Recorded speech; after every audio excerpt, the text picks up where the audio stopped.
All right, guys. Good morning. Good morning. Hope you guys are doing well today. Today we have building permits, housing start data coming out live at 8:30. We'll cover those when they drop. We got a couple other things. Bear with me. I'm gonna try to get everything set up here. We got today we have housing starts, building permits, European CPI target earnings all dropping this morning. So pretty big list of stuff. Nothing like huge to be honest, but you know we got enough stuff to make it interesting, I think. And yeah, we'll see if we anything good. So let me just put this one here. There we go. All right, guys.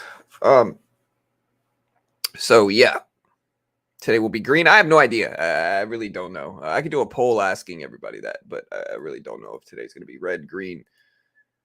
Idea. I really don't know. I could do a poll. I could do a poll asking if it's going to be red or green, but again, I really don't know what the market's going to look like today.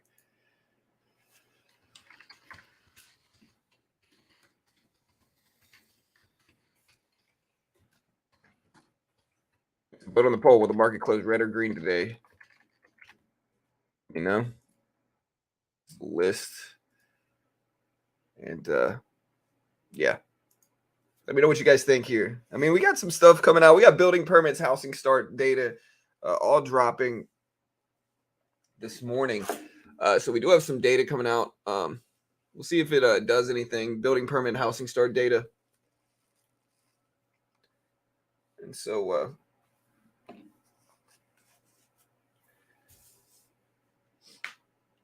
we'll see if the data comes in positive or negative, and if it does, how much it really influences the market today, because this isn't a huge release. We don't really get any big releases until tomorrow.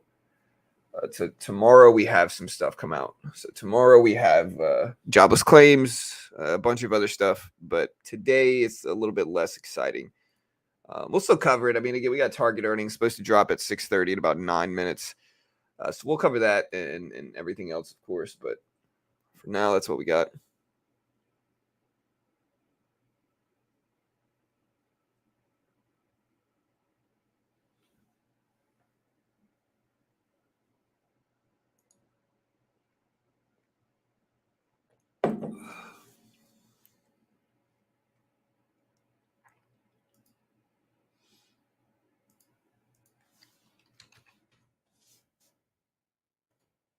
Let me get some music playing here.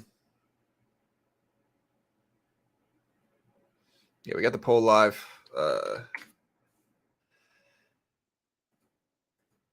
Just do my saved music.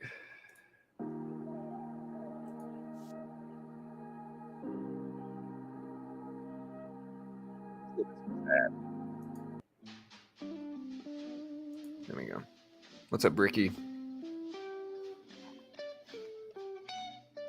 So yeah, building permit, housing start data.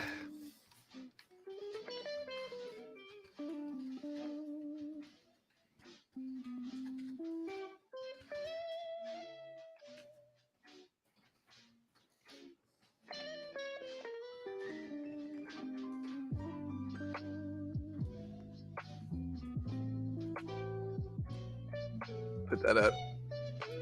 Y'all can hear the music, right? Y'all should be able to. All right.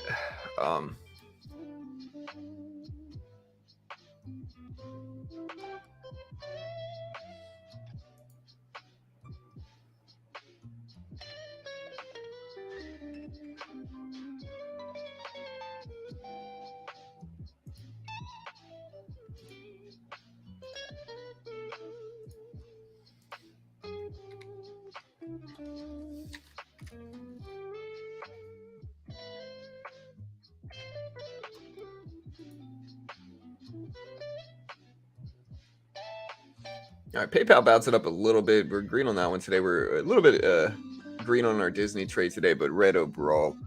And again, I think I just got to give that one time. Target at 3:30 p.m. or 3:30 a.m. Yeah, I mean, another thing I'm seeing. So, okay, what I'm seeing right now is I've seen a lot of people starting to predict crashes again. And I'm not saying I believe them, but I certainly I'm not saying I agree with them, but I certainly put more weight in it this time than last time. You know, I think that with all the stuff going on, and with the year, halfway through,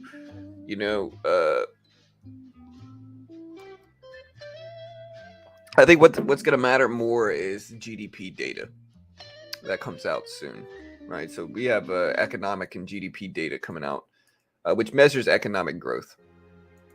So next week we have economic GDP data. Next week's a busy week because we've got PMI, new home sales. Wednesday we don't really have anything, believe it or not. Thursday we have GDP data.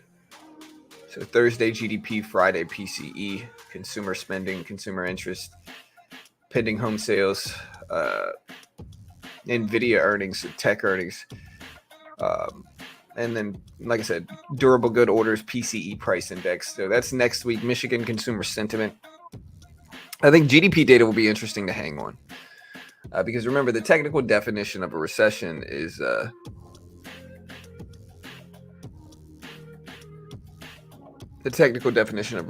two losing GDP quarters consecutively.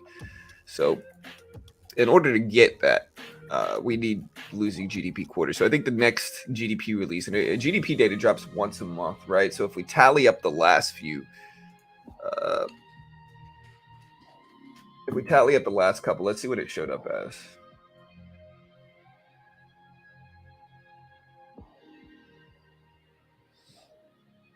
All right, so the first quarter, GDP increased at an annual rate of 1.1% in the first quarter. So if we tally that up by month, that's a little bit over 0.25%. Still positive, but less. This next one they're expecting. This next one they're expecting 1.1%. So they're expecting the same quarter over quarter. So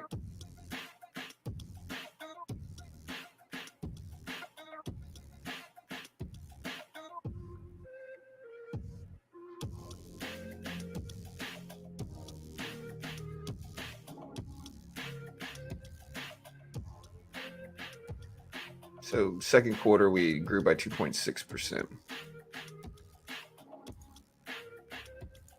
I'm looking at the graph here for 23.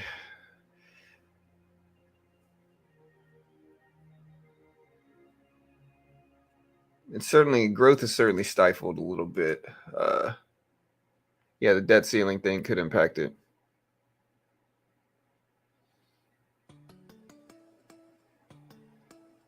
Yeah, it gets revised monthly is what it is, Kevin. So it drops once a month, every month, but it's just a revision. They're not revising it or changing it is the expectation here for tomorrow or for next week. So they're not planning on changing it. The interesting graph to look at for it is this. So look at this graph. When we're talking about growth here, this is the percent change from the preceding quarter. So you can see the last quarter, this was us. Not the biggest change or influence, So, it'll be important to watch. This will be next Thursday. And then Friday, the PCE. So to put it into perspective, PCE is what the Fed uses to gauge inflation. So the Fed will look at PCE to determine how bad inflation is. The SPY's actually gapping up today. So again, I don't think a crash is necessarily imminent here. That's not what I'm saying. I just think it's all good stuff to pay attention to, really. So we'll see.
the Donald Duck song.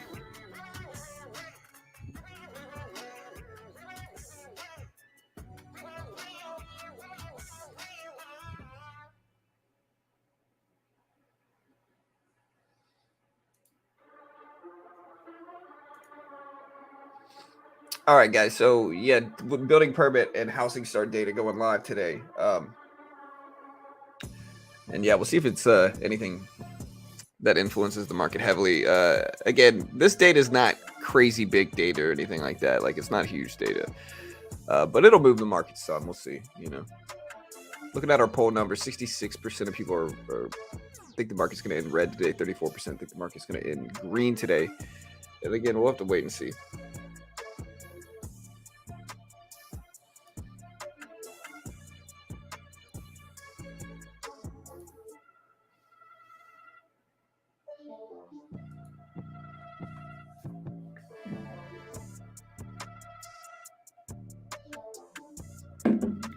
But yeah, looking at the GDP data, it'll be interesting.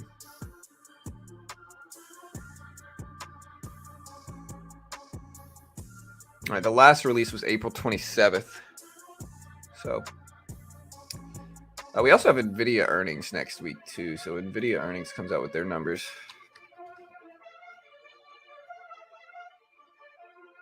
Oh, what about Target earnings? Let's see what Target showed up as. Target posted 205 EPS. So this is retail, 205 EPS on 176 estimates. Revenue of 25.32, better than the 25.29. So a slight beat on sales revenue, a beat on EPS for Target. And we can watch that now and see how this impacts the market. But there's Target numbers right there. We can put Target up on the right side here.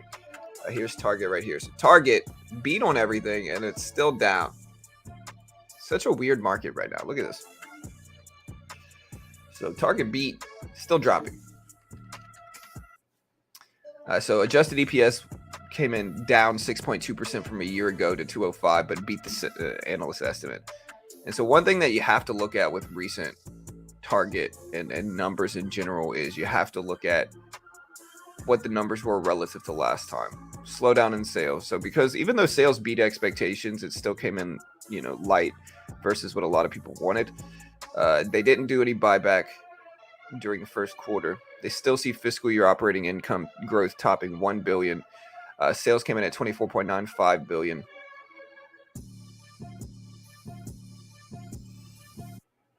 First quarter, same store sales rose 0.7 to beat the consensus. Traffic increased 0.9%. But for whatever reason, Target's still not liking this here. So here's Target way down here. So for whatever reason, it's just not loving this.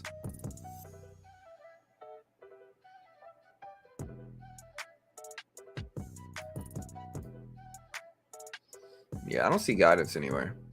So I don't think they got it at all yet. At least they didn't put out the numbers.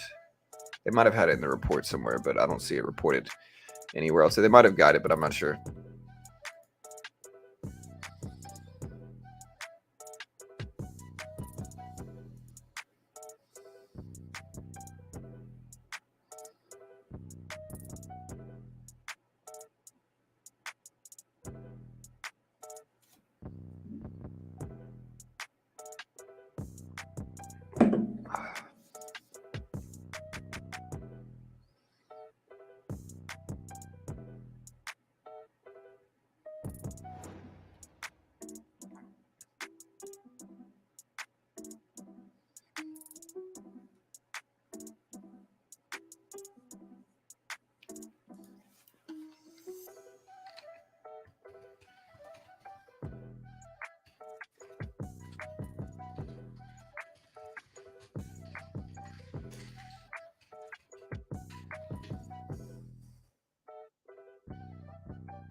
All right, guys.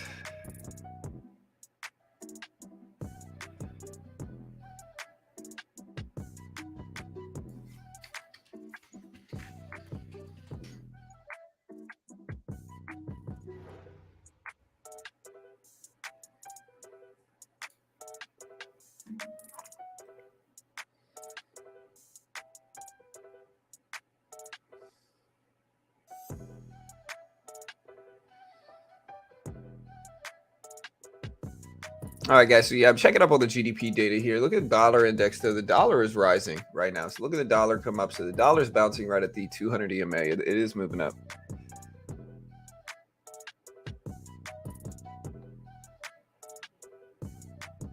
All right, so we also have NVIDIA earnings, guys. NVIDIA earnings are on Wednesday of next week. So a week from now, we have NVIDIA earnings. Those are actually pretty big results. Like NVIDIA earnings can move markets. They're certainly going to move stuff like the Q.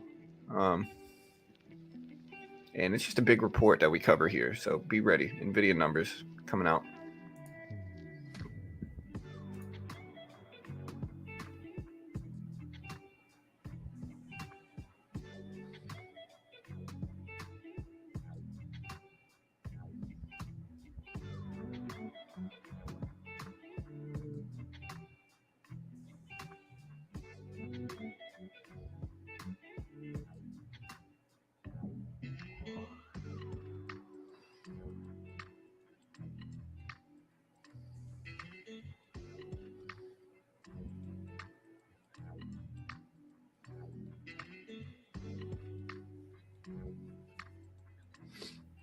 All right, so again, if we look at GDP expectations, it's expected to show up at 1%, 1.1% quarter over quarter.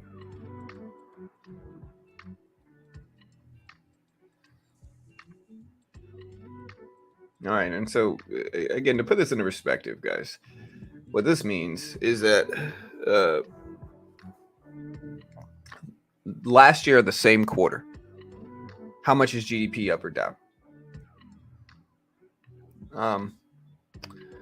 So this is for the first quarter. GDP rose this year 1.1%. Okay. It drops monthly to kind of update this percentage, if that makes sense, right? But last quarter, the first quarter grew 1.1% relative to the last quarter. So it grew 1.1% in the first quarter of this year compared to the first quarter of 2022. That's what this number means right now. They might update these numbers, but that's what it means. PCE also expected to show up at PCE is inflationary numbers. This drops next week as well. They're expected, the core PCE number is the most important to put it in perspective. So the core PCE is what a lot of people are going to be watching. The core PCE is expected to show up at 0.3% month over month versus last month at 0.3%. When you hear month over month, what it just means is relative to last month.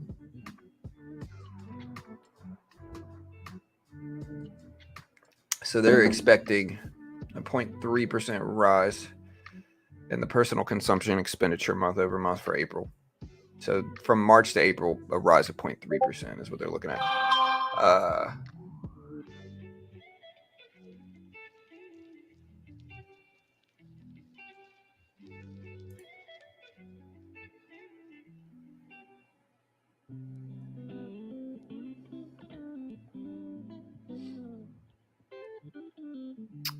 I get my earning reports on the company website. Target falling pretty hard. Well, Target's starting to rebound back. Its numbers weren't terrible.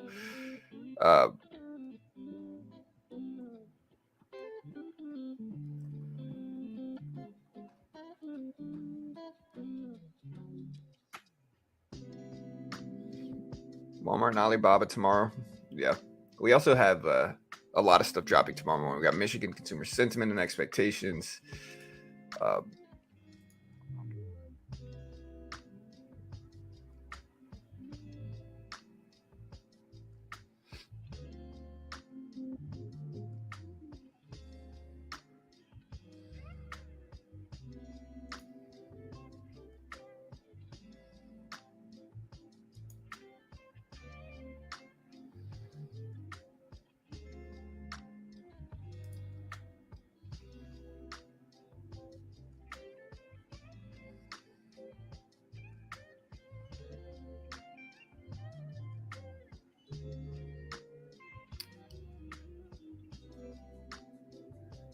Yeah.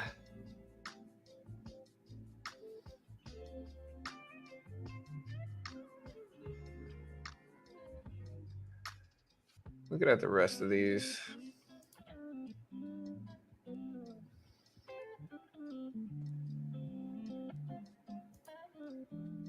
All right, so look at Target all the way back up here. Target back up, just broke over, now technically green on the day here. The SPY, that's the dollar index, but yeah, I'll fix it. There you go. Yeah, dollar index is actually rising up here. Tesla's gapping up with everything else today, but look at Target. So Target actually came all the way back, which is kind of interesting. Like, I get into these little dip buys after like pullbacks on good earnings, and you can kind of see why. Like, I do this a lot, and you can kind of understand why here, because look at this huge rib back up. So like this thing has flown back already, all the way up to 160s now. So you can kind of see why I buy those dips. It's because they work.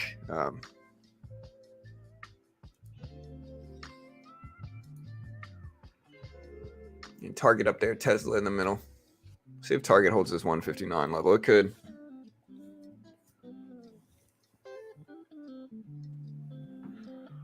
Whew, man.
All right, guys. So yeah, let's see if Target holds. I mean, Target over the previous close. Did you buy Target on the dip? No, I didn't. I could have. It's just not really. I didn't have that much conviction in it. You know, I could have, but I just waited. I should have.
All right, guys. So Target pulling back on a dip now.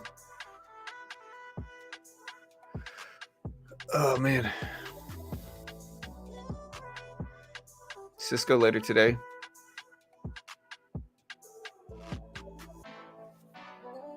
Leading indicator number tomorrow. Yeah, well, we have jobless claims tomorrow. So tomorrow we got a whole gang of stuff coming out. So we have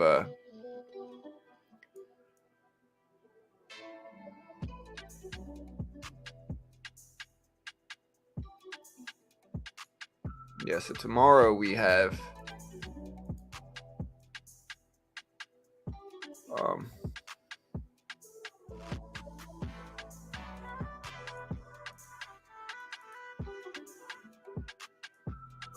yeah, so tomorrow we have jobless claims, the Philly Fed index, housing, new house price index, existing home sales, leading index, which isn't really a huge release, but you know, we'll watch it. But that's what we got tomorrow. So tomorrow will be the busiest day of the week and a slow week. It is a slower week right now. volume will come back eventually, but it's a slower week for everybody. Earnings season is done. Earnings season doesn't really start back again until Netflix starts their earnings report. Last big one for earnings season is Nvidia. I think GameStop's supposed to drop their numbers sometime too. I don't know when though. Stop smoking Friday. Friday was tough. Today was easy. Hey, congrats, Mads.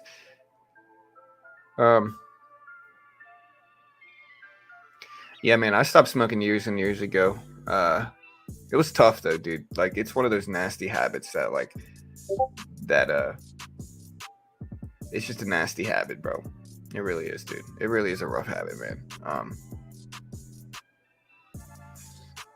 It's a nasty habit because no matter how long it's been since you quit, you still can kind of struggle with it, man.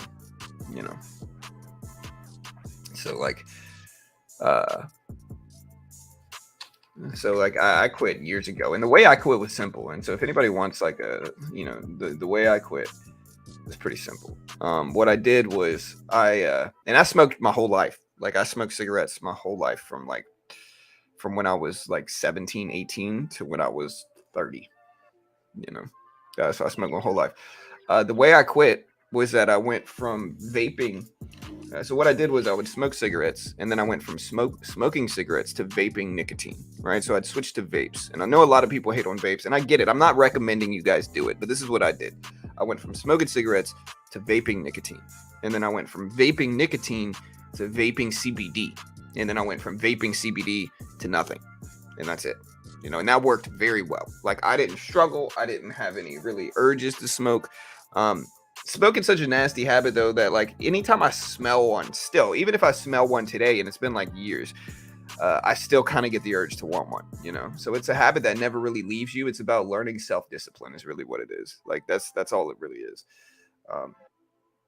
Like, I've got a lot of willpower to where, like, I'm not trying to hate on Carol, but like Carol struggles sometimes with like that stuff. I'm pretty good at like being stubborn with myself and not letting myself do that. And so, but it really is a discipline thing where you gotta learn, like you're still gonna like the smell of it, and it's unfortunate, but it's just a rough habit, man.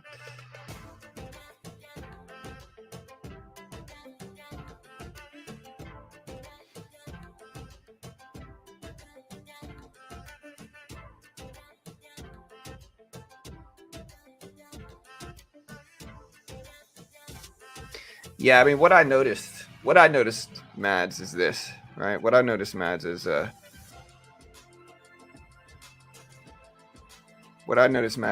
is that it doesn't do anything. Like, the times I have slipped up, because I've slipped up a couple times. Right after I quit, I slipped up a couple times. What I noticed is that you don't feel better after you do it. Like, I remember for the first few months after I quit, like there was one time I slipped up and I just like hit a cigarette. I felt so much worse afterwards. Not even from guilt, but that it just didn't feel good. Like, I could feel it in my lungs, and it was just kind of like, what am I getting from this? Like, I'm not getting anything from this. So once you let the addiction of nicotine leave your body, is really what it is, it doesn't feel good. Like, it doesn't feel good. Like, you end up feeling worse. You end up like, oh man, like this sucks. This is gross, Like, so every time I've slipped up, it's kind of validated my decision to quit, where I'll hit one and I'll just be like, ugh, this is nasty. And then like, I don't even want anymore. I just kind of throw it away. And so that happens for sure. But you got to let the nicotine kind of leave your system first, But yeah, congrats, man. Tough move to do. Hard move to do.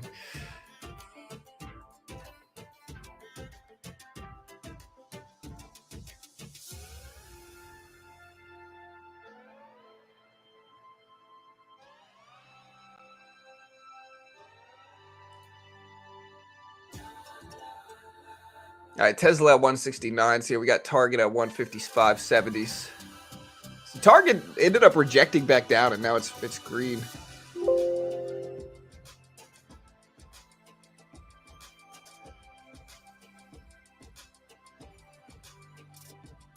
Yeah, it's great news, man. Congrats. Tough move, man. It's a tough thing to do, but just stick with it, dude. You got it. Congrats.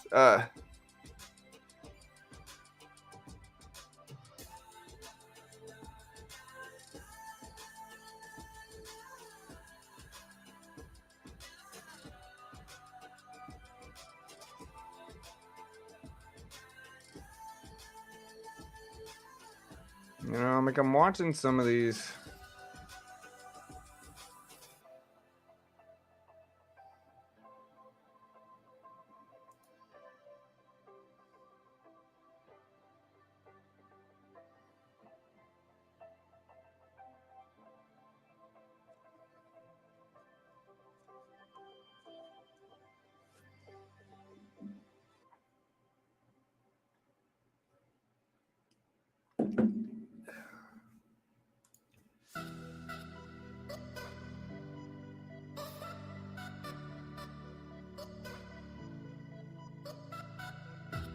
All right, guys. So yeah, the dollar index pulling back. Tesla at 169 here, so Tesla's back up. Target's still up there. Here, I'm gonna put the SPY up to just watch the market today. Here's the SPY itself. SPY up to 411.50s. And again, we'll see if we hold these levels or hold these numbers.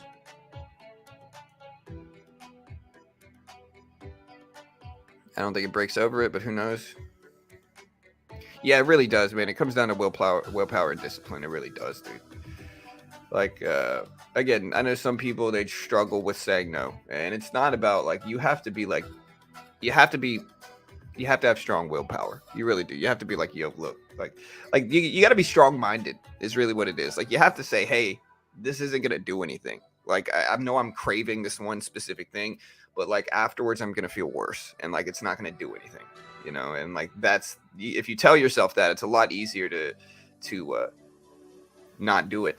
Where if you don't and you say, oh, well, I can just, and you talk yourself into it, you say, oh, I can just do it one more time, it's not going to hurt. Like that's where you're going to struggle. So it really is like a willpower and a discipline thing where you have to just kind of, and the more you turn it down, the easier it becomes. Like the more I was able to go around, because like my mom's a smoker, right? So my mom smokes, right? The more I'm able to go around my mom and not smoke, which I can now, I can go around her. I don't even want to smoke. Right. So the more I was able to do that, where I can go in front of my mom, I can go in front of my stepdad, I could go in front of everybody and not smoke, the easier it became, the more conditioned I became to just not do it. And once you get to that point, then quitting's pretty easy, but it just takes some time. It really is hard in the beginning. So I'm not trying to say it's easy because I get it, but y'all will get there if you're quitting, European CPI came out earlier. So Euro CPI came in at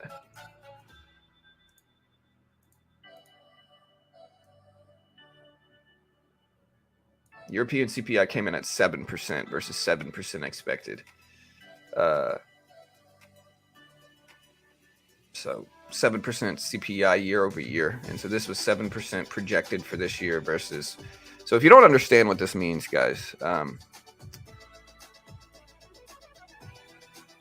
this is 7% yearly CPI for Europe. So they're expecting 7%. Last time was 6.9%. So this time that came in as expected, but it was a little bit higher than the previous time.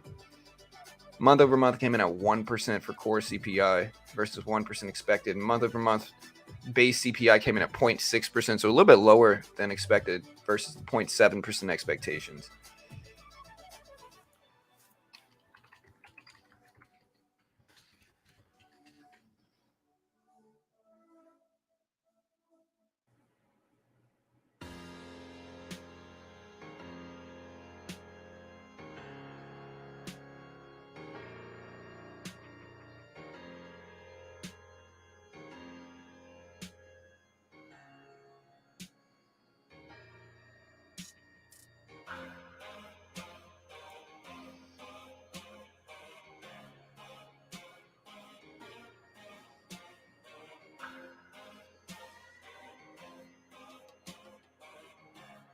All right, so yeah.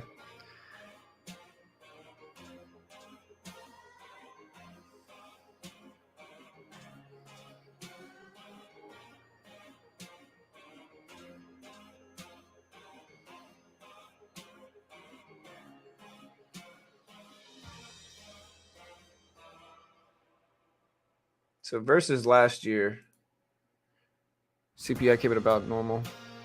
Oh, well, yeah, quitting alcohol is much worse. I'm not a big drinker, though. I never have been, man. I think alcohol is... I'm not judging anybody that drinks, of course, but I think, like, alcohol will destroy your life, you know? Smoking might shorten your life, you know? But alcohol will destroy it. And there's a difference, you know? So it's not like... I've never even struggled with alcohol, but I've known a lot of people that have, you know?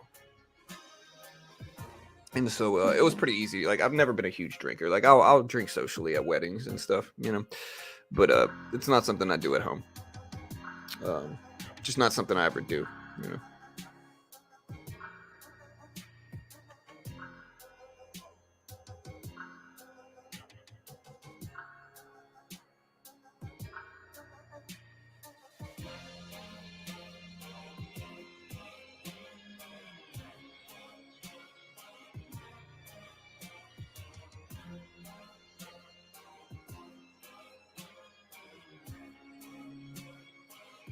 How a euro or US dollar will react? Oof, I don't know, man. It'll depend on a couple different nuances. But SPY's moving up today. Tesla moving up. Target's starting to test that previous closing price level again. So again, we'll see if it holds, but it's starting to try.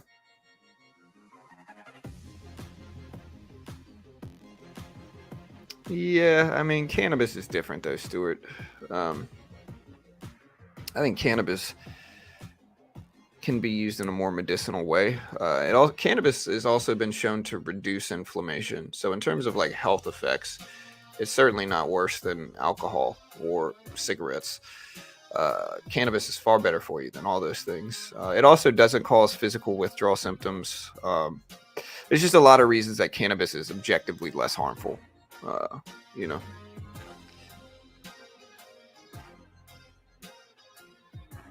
All right, guys. Tesla testing the top up here at 169.30s here. 169.30s.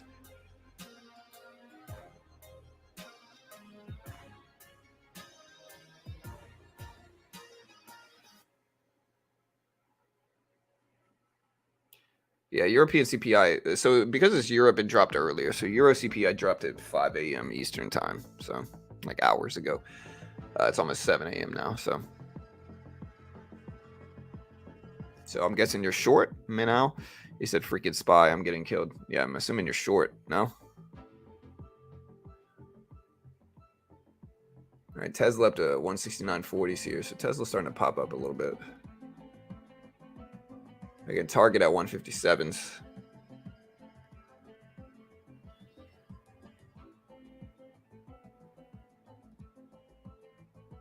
Tesla might spike because of that Cybertruck announcement. Yeah, so that's probably what it is. Yeah, I think it all depends on like how you're doing it, you know. Again, alcohol is one of those things, like, and I know a lot of people probably don't want to hear this, and I get it, man, I really do. Like, sometimes looking at stuff objectively is tough, but alcohol just can destroy you, you know. It really can. Like, you can die from the withdrawal symptoms of alcohol, which kind of show how hard it is on people, you know. But not just that, it's like alcohol is something that, you know, if you're addicted to it, you're not going to be able to, like, it's dangerous. It's far more dangerous, you know, to be addicted to that. So it's just a tougher thing. Target up to 158. Let's see if it holds. I won't lecture too much about it because I'm sure everybody has their vices. I'm not judging, but yeah. So Tesla,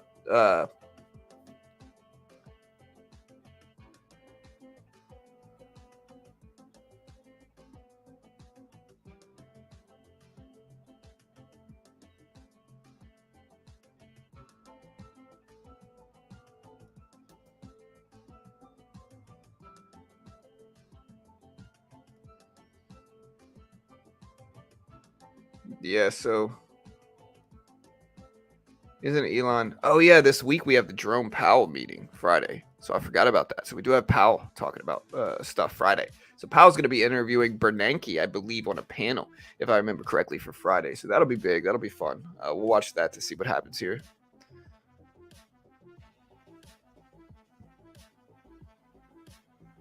Where did you see the Cybertruck announcement?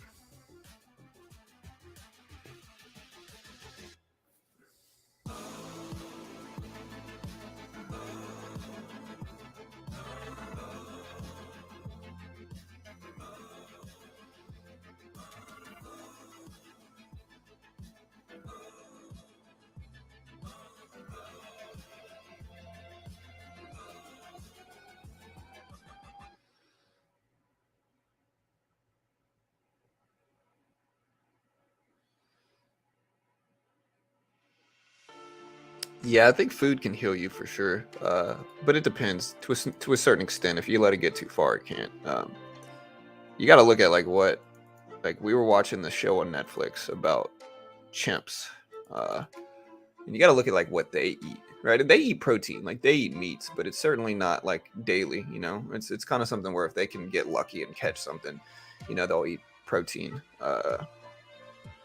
And so I think like going by their diet is probably the right move, you know. But it's certainly arguable. Yeah, I don't even know. I don't know XTR. It's been a year since I've done it. When I used to smoke, they were like $5, you know. Now I don't even know what they are. But look at everything pop. So SPY up, broke highs. Tesla up, broke highs. Target up, broke highs. So we got some moving here.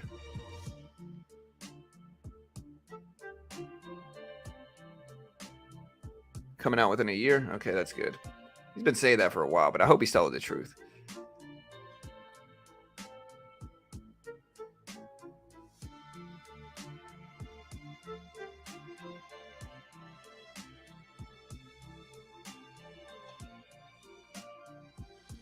Debt ceiling, long squeeze might be over. Time to go after the shorts. Hey, good luck, Gia. Not really against any of that. I mean, do y'all's thing. I'm not bad, you know. I'll probably cut Disney if it breaks under $90 though. If Disney breaks under 90, I'll probably cut it and just kind of accept the loss and move on. Not stay too stubborn in it. I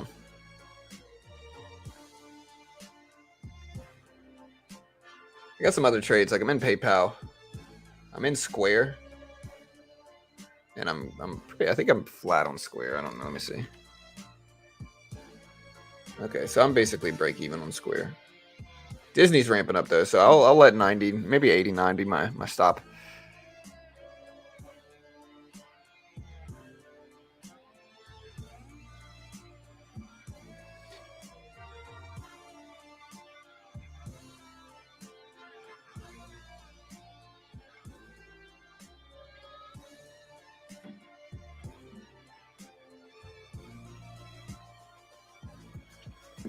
Oh, we're up to 91.20s here for the Disney. Let's see if it holds.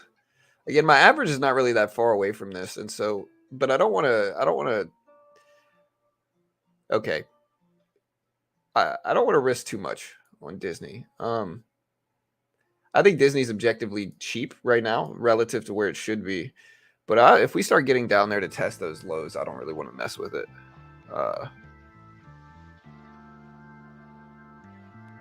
Yeah, I mean, I'm just talking about what's healthy for humans, which is, you know, I think studies have shown like what's healthy for humans is lean meat.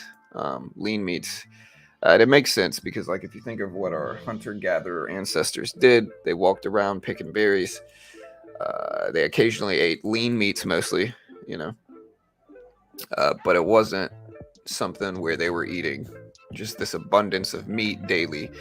It's just not what humans did, not what hunter-gatherer ancestors did.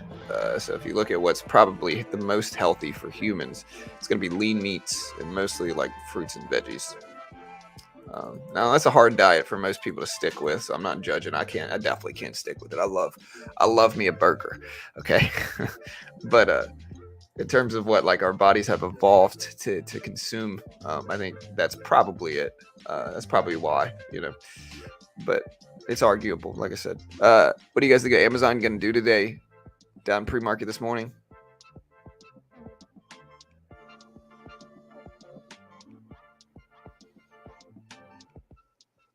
Yeah, Amazon I think was just up already though a lot. Amazon, Google.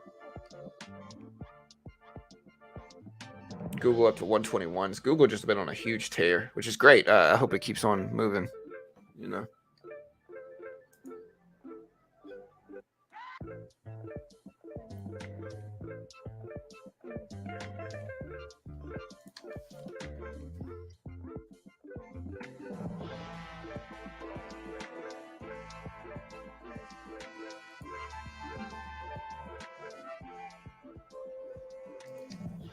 Try to get Quant Tower set up to where I can use the new version. I don't want to do the beta.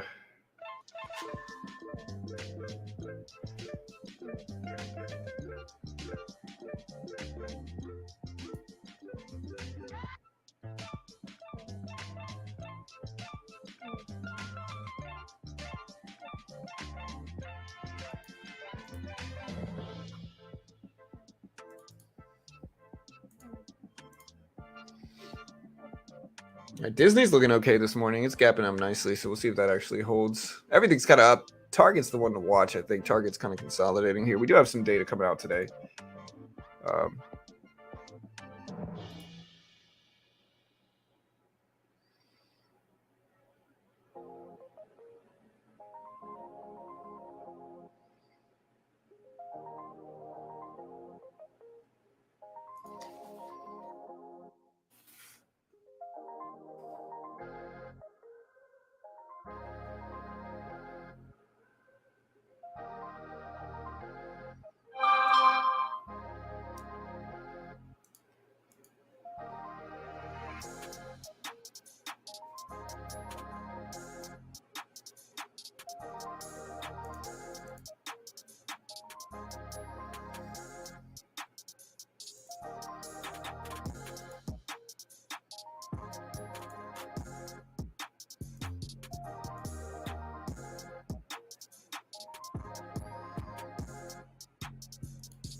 All right.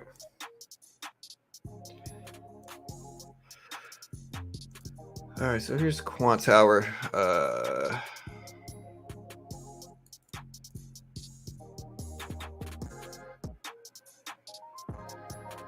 we can log in on this again.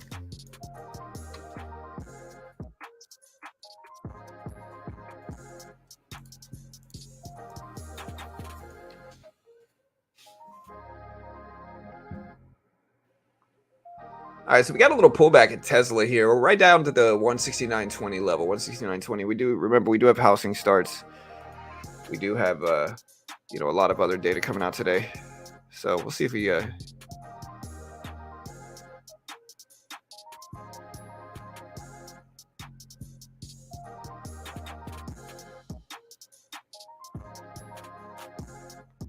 can't see tech stocks ripping at these overbought levels. Yeah, it's something that I've kind of been a little bit hesitant to really put big money down in some stuff. I just don't trust it right now. I talked about it earlier. I'm not saying I agree with the recession prediction, but I think that if we're going to have one, we're going to start to see the signs of it sometime soon. You know, the Fed predicted a mild recession this year.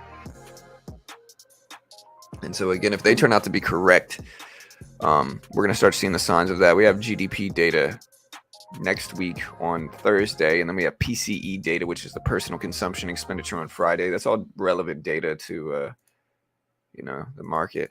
No handle. What does this mean? Connection.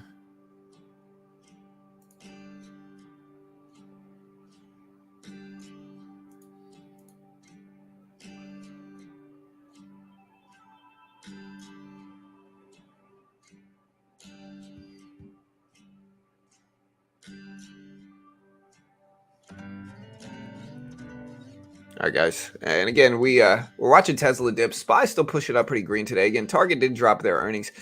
They did better than expected on EPS, a slight beat for sales, but not like a crazy big beat or anything like that. It wasn't like a crazy huge beat for Target. Home Depot disappointed yesterday. Market kind of fell.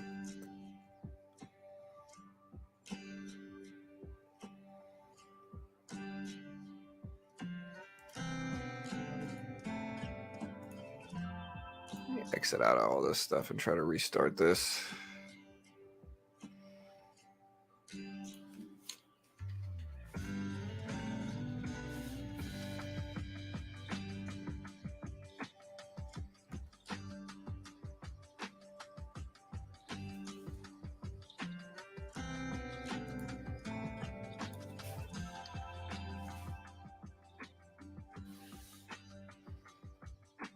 Object reference not set.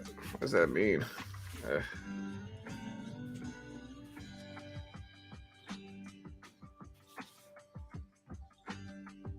Gotta get Quant Tower to work. I want to use the volume weighted average price on the Quant Tower platform.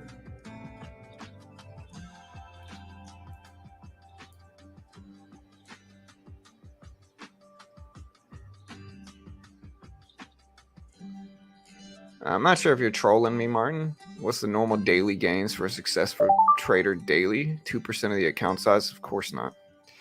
2% is a ridiculous expectation. And again, I'm not trying to really get started on the rant about this again. I would say, like in terms of expected percentage gains per day, I would say like 0.25%, maybe, right? So you make 0.25%. And say you make that 3 times a week, right?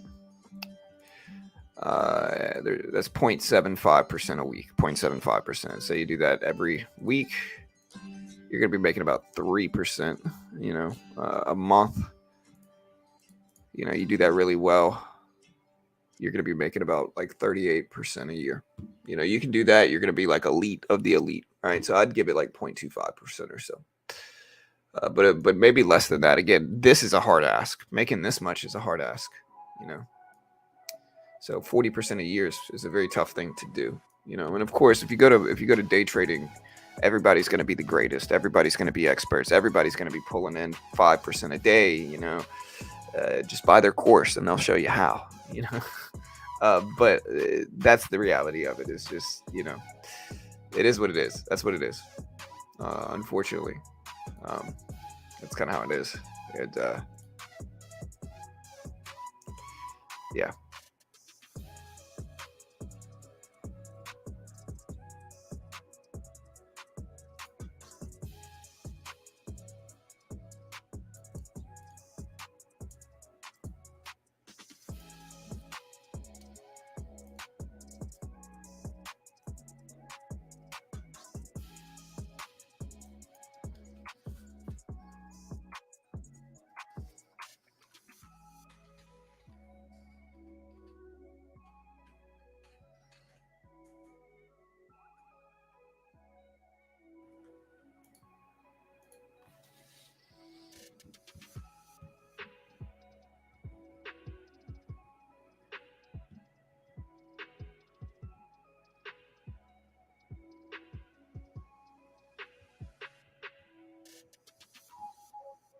All right, Disney's still looking good.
Yeah, when I try to log in here.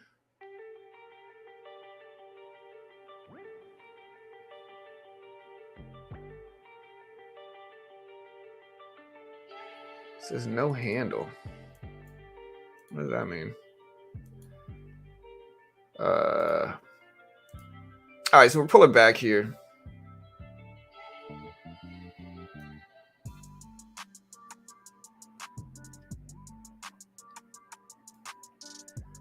See, there's a way to do this. Let me try to download it again, I guess.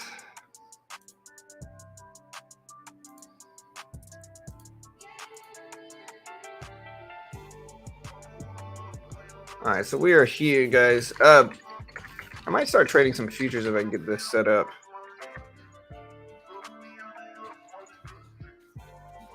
He's still looking pretty good this morning. I'm still in PayPal. It's a small position though. It's not like a big size trade or anything like that.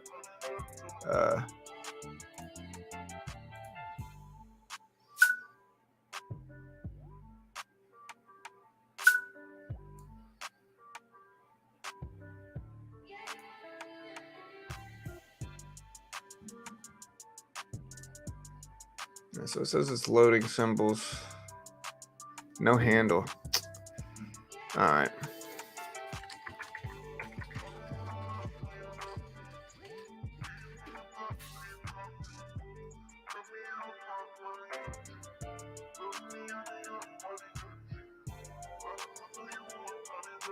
All right. Well, this is frustrating.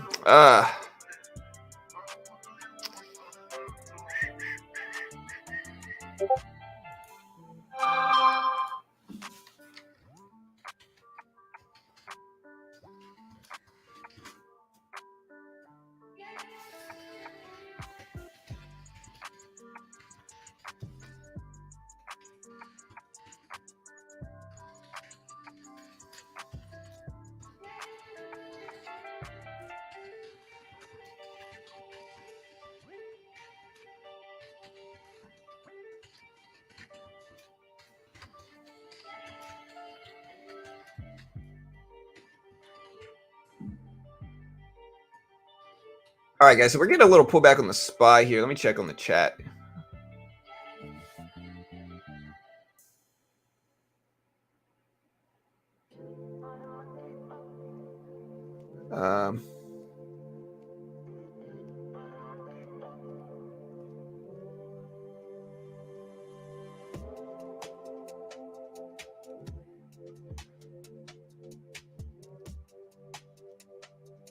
No asking for real. Yeah, I mean, I believe you, Martin. But again, man, I want you to understand something, dude. If any of the people that were teaching you were actually making 2% daily, okay? If any of them actually were, they would not be teaching you, bro. Like, do you know how valuable 2% a day would be? 2% a day. You'd be the richest person in the world in 6 months. You know, with compounding, you'd be, you know, within a couple years, you'd be the richest person in the world. Like, the reason it doesn't work is because nobody's actually pulling in that consistently. And anybody that claims to, it genuinely shows they don't know what they're talking about. And I get it. People want to believe what they want to believe, man. Like, people want to believe it's true. They want to believe that they can make 2% daily. Nobody can make 2% every day. Nobody can. And the more people try to, the greater the chance that they're going to destroy their account. And anybody trying to argue that you can make 2% a daily has no idea what they're talking about, and it's probably like what they're really arguing for is like they've been sold by a guru. Is what they've done, and now they're arguing that side. And they can say, "Oh, I've seen it. Sure, all right. There's a difference between making 2% on average 1 year, you know, which is just a huge gamble. Like anybody can listen. You can make 520% a year. All right, that's not outside the realm of possibility. What is though is being able to make 2% every day or making 520% every year, bro. I promise you, dude. Listen, if you had a system that could consistently bring in 520% yearly, okay, Goldman Sachs would pay you $1 billion for it. All right. The reason they don't, and the reason we don't have a bunch of stock trading billionaires out there, is because it's not a feasible thing. And again, suspend the disbelief in my comments for a second. All right. And think about it objectively. All right. Do you know how valuable a system that brought in 520% yearly would be? All right. Do you know how valuable that would be to Goldman Sachs, to you know, BLK, to any of the big hedge funds? You know how valuable that would be, right? The reason, think about it objectively, team. All right. That's all I'll say, but just think about it. All right. I get it. Somebody told you they could. I understand you want to believe it, but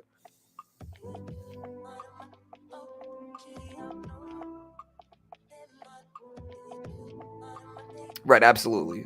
The issue is people make 2% a day out of luck right? They might make it a week. Like they might make 2% daily for a week. Now they say, oh, well, I make 2% daily. I've been doing it for years.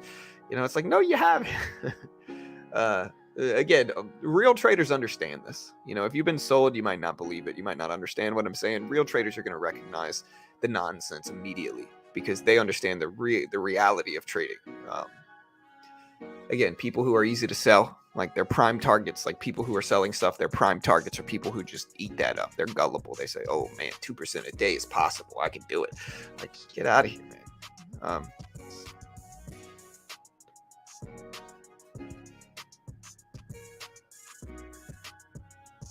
If you had a trading bot that was bringing in 2% daily XTR, somebody would pay you 20, 30 million for that.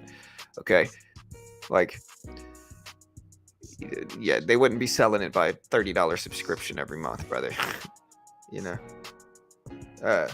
Think about it, man. Like, again, I'm not trying to rant about this, but it's really a good conversation. If anybody could make 2% a day,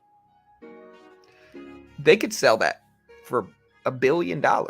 Like, again, if a big hedge fund recognizes a legitimate system that makes 2% a day, right? They're gonna pay for that.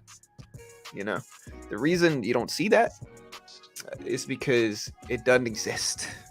Again, the elite of the elite hedge funds, like the biggest banks in the world, the biggest hedge funds in the world are making 40% a year, 30% a year at best, right? And that is super, super elite, like highly elite, right? Doesn't matter whether they're day trading or swing trading or investing, they're making 30 to 40% a year. And that is incredibly elite, all right?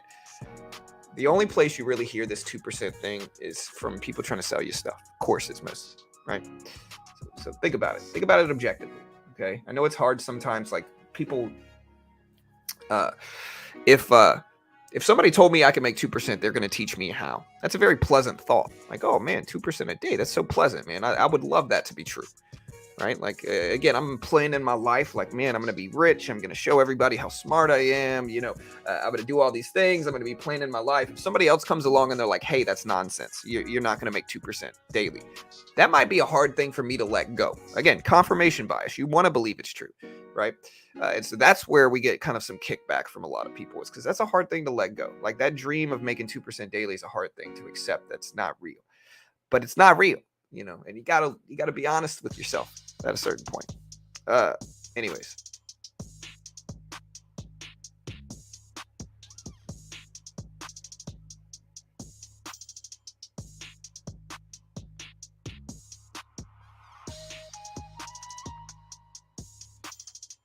That's 200%. If you take $100 and you make 200, that's 100% gain.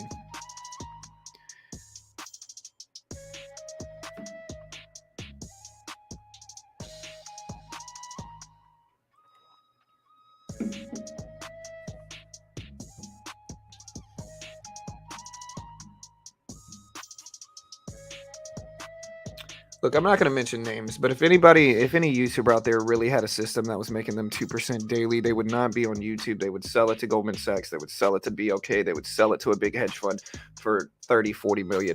They certainly wouldn't be on YouTube teaching people the exact system. You know how valuable that system would be? 2% a day, that would be such a valuable system. The reason you don't see that is because it doesn't exist. I don't care what anybody says who's trying to mostly sell you a course. Ask yourself this. Is the person that's telling me 2% a day, are they selling a course? All right, that's what you need to ask yourself. All right, if the answer is yes, there's your answer. That's your logic. That is why they're telling you that. All right, like be smart. Don't be gullible, guys. It's important. Like be strong-minded. Like don't be gullible. Don't fall for nonsense.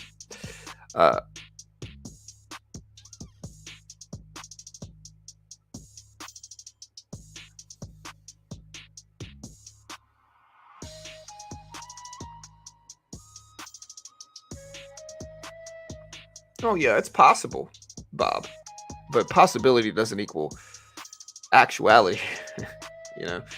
Like it's possible. It's possible for me to go in and win the lottery 5 times in a day, but it doesn't happen because it's improbable.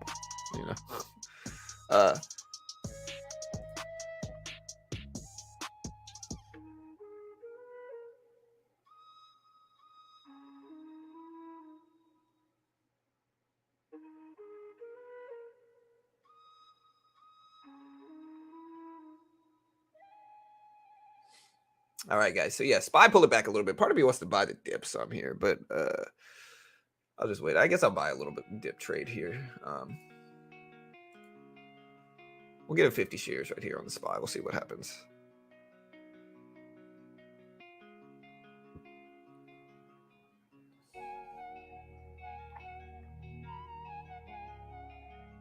Right, exactly. Pawn is exactly right here. And I want you guys to listen to what he says, right? There's a reason 90% of traders lose money. The reason is that 90% of traders think that 2% is feasible. And so what do? They're trying to make 2% every day. They're like, oh, 2% is possible. My favorite guru who's secretly selling me a course makes 2% daily. So what do? They try to make 2% a day. And when you're trying to make 2% every freaking day, you're going to destroy your account eventually. That is why. That's a very good answer, Pawn. I appreciate that because that is absolutely correct, right? You want to know why most traders lose is because most traders don't think realistically. Like they're trying to be their favorite guru who's out here slanging courses, making $1,000 a day. They're saying, right? They're trying to make 2% every day. And then when they lose their account, they don't know why. They say, oh, it's rigged. It's like, no, not really. Like you're just trying to make 2% every day and then you're destroying your account eventually. Right. Like listen, the Martingale roulette strategy basically involves this, right? So say you've got $100, okay? Say you've got $100. And so you say you bet $1 in roulette, right? Martingale roulette strategy says keep doubling down your size each time until you win, right? And so Martingale roulette strategy, say you bet $1, you lose. So then you bet $2, you lose. Then you bet $4, you win. You make $8, right? And so in order to lose in the Martingale roulette strategy, you have to lose over 6 times in a row. And most people are going to say, oh, well, that's not really possible. You're not going to lose 6 times in a row. Of course you are eventually. Like statistically, that's not super uncommon to lose 6 times in a row. And so what will happen is that you'll make money most of the time. And so these people trying to make 2% a day, what will happen is that they'll make 2% a day a lot of the time. But what risk are they taking to do so? And the more they try to do it, so they make 2%. The next day they gamble hard, they make 2%. The next day they do it again, they make 2%. And so they're like, oh man, I got the system. It's making 2% a day. The problem is the risk that they are taking in order to make that 2% is profound, right? So eventually, just like the Martingale roulette strategy, eventually you're going to lose 6 times in a row. And if you're trying to make 2% a day, eventually you're going to lose your account. Like eventually you're going to destroy your account, right? And that's what a lot of them, and that's why it's incredibly tricky because like they might make 2% a day, one day, next day they might make another 2%, the next day they might make a 2%. Eventually their account's going to go bye-bye though, and that's what you need to be strong enough to recognize here, guys. Like you need to be strong enough to recognize that. That's why the Martingale roulette strategy doesn't work. It's because you will lose 6 times in a row. And when you do, you're going to lose everything you made, all the money you made, plus way more, right? And so be smart.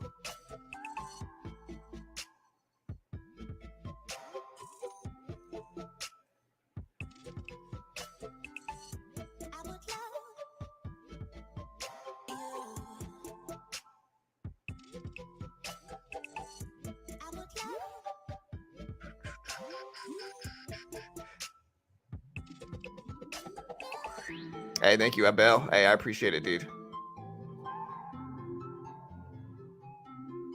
Yeah, I mean, listen. Oh, thank you so much for the donation, William. Yeah, listen, if I don't ever see you before and all you're doing is kind of trying to press my buttons, just kind of slightly critiquing me, I'm just going to ban you guys. So again, I saw somebody that has come out twice. Listen, I'm not hating here. It's important to understand, like, listen, if you see a bunch of traders driving off a cliff, right? Are you going to step in and say, hey, stop doing that? Of course you should. It doesn't matter. I'm not hating on it. Like, I'm telling people the reality, which is that, hey, don't be dumb. Don't fall for it. The problem is that, like, truth hurts sometimes. Like, the truth hurts. Like, people don't like the truth because the truth, pushes them away from their nonsense dreams of making 2% daily. And so, again, I'll say whatever I want. I'll talk about whatever I want. If you guys don't like it, watch something else. You know what I mean? Easy as that. Don't come in here and only say negative things, though. You're just going to get banned. Definitely top 3 bans in the world. I'm definitely the top 3 haters ever right now, for sure. Definitely top 3. Let me check out your donation, brother. I appreciate it, man. Thank you, sir. He said, what happens to the stock market if the U.S. default on the debt ceiling? Probably nothing good. You know, we're probably not going to do anything positive with that.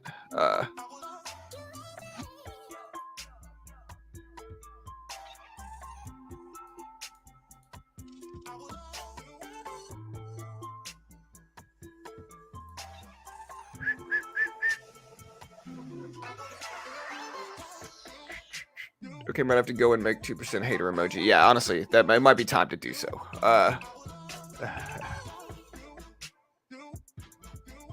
Yeah, I don't think they're going to. I think we have until June 1st, and so we still got some time. But what's really funny is like you see the people like I hope you guys understand in chat.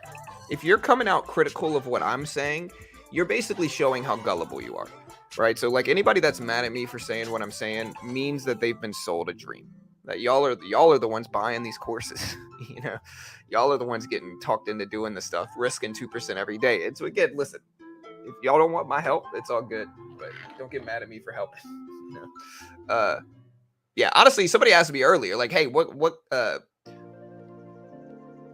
is a reasonable expectation for how much you should make a day? I think it was Martin. But again, what I said was like maybe 0.2, maybe 0.25%, maybe. You know, even that, if you can make 0.25% like 3 out of 5 days of the week, like you're gonna earn about 30 to 40% a year. Like that's still pretty elite trading results, of course. It's still pretty elite, but it's possible. You know, it's possible to do so consistently too. It's just very difficult to do so.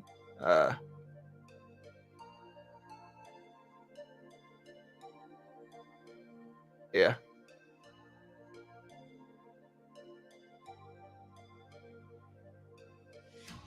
But I appreciate the donation, William. Thank you, sir. Yeah, that's right. 0.5% is great. Honestly, dude, if I could make 0.5%, I'm happy. All right, so we're up at the SPY here. I'll take a little piece of this off, lock in some profit, and just kind of sit on the rest. Caught the bounce, though. That's nice. We'll see if everything else bounces up, too.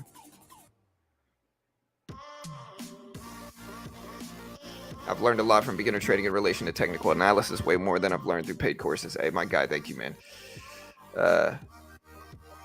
No. So I answered that, Chris. So yeah, the debt ceiling.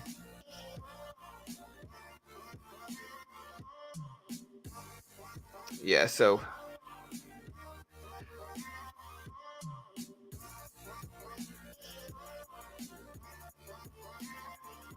yeah, I don't think you should ban him. DS, he didn't really say anything. Like I put him in timeout, or I didn't even mean to put him in timeout. So case law, I didn't mean to put you in timeout, dude. He didn't really say anything super negative, DS, so no reason to ban him. You know, for people like that, it's just best to give him like a warning, like say, hey, like, because he basically what case law just said was that I'm right, a large majority are crap, right? And so I appreciate that. Even if you plugged another group, that's all good. Again, case law, it's all good, man. I unbanned you, sir. For whatever reason, I accidentally hit the timeout button. But yeah, my bad, dude. But yeah, just no plug in other groups without asking, I guess is the rule. Prediction for the day, I don't really know what we're gonna do. I really don't know what we're gonna do. So yeah, we'll see. Again, market is up a lot today, gapping up from like 410s, but we also dropped a lot yesterday. So what we're gonna do today, we're kind of in this neutral spot where I don't really know. What's up, Liza?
Sorry, I'm with the the Quant Tower support here.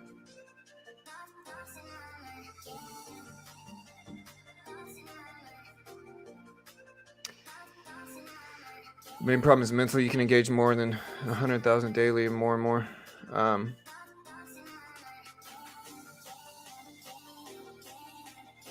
Yeah, but even 5 to 10K, like, listen, what would happen if you can make 2% daily, even if it was 5 to 10K?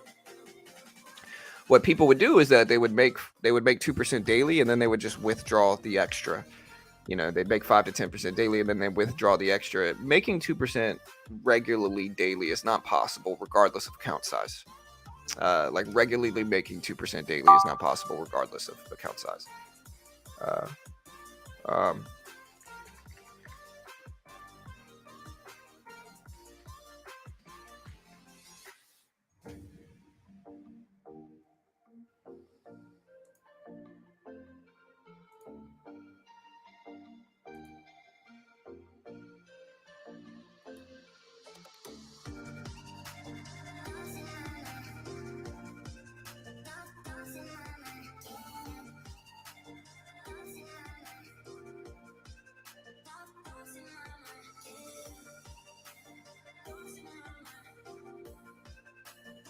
What are your thoughts on the debt ceiling meeting yesterday?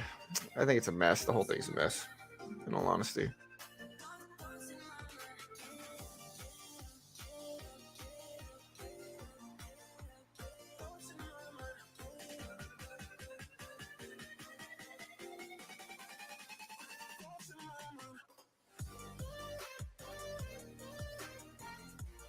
All right, guys. So yeah, at this point, we are just kind of sitting back. I did buy a little bit. We got a pullback, so now I'm kind of flat. I'll let it run, but I'll get out break even if I need to.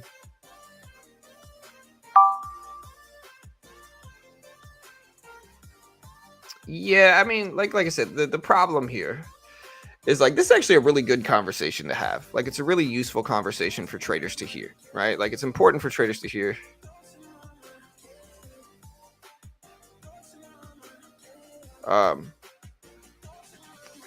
So yeah, the point is, like,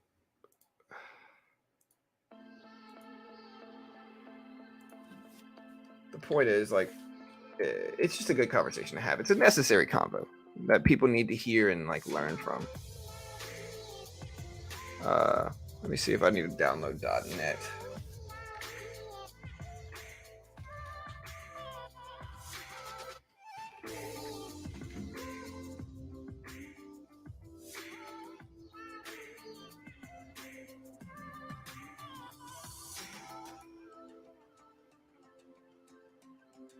Yeah, download .net.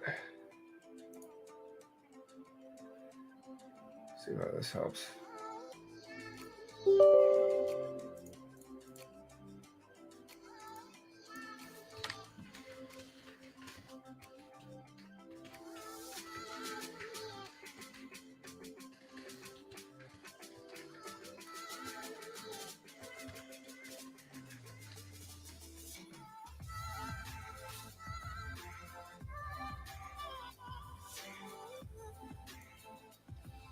All right, so again, the SPY at 411. We'll see if we can add some more. Target dipping back onto the previous close.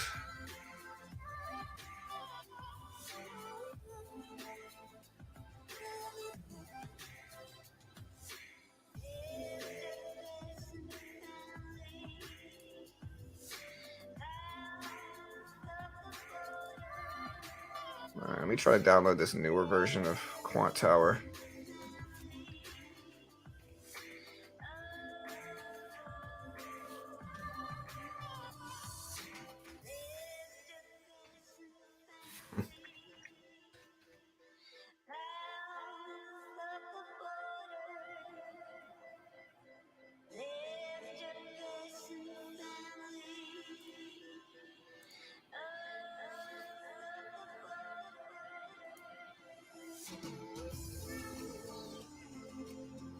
All right, so again, we are getting a little rebound on Tesla back up. Bring a target back down.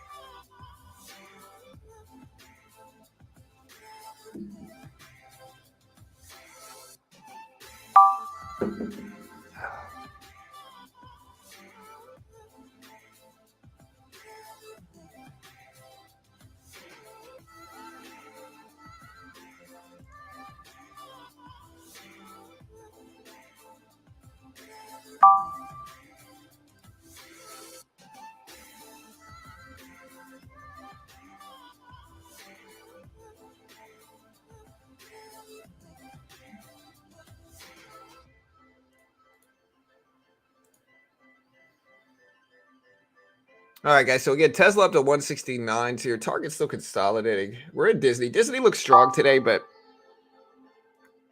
basically Quant Tower's telling me it's not their fault.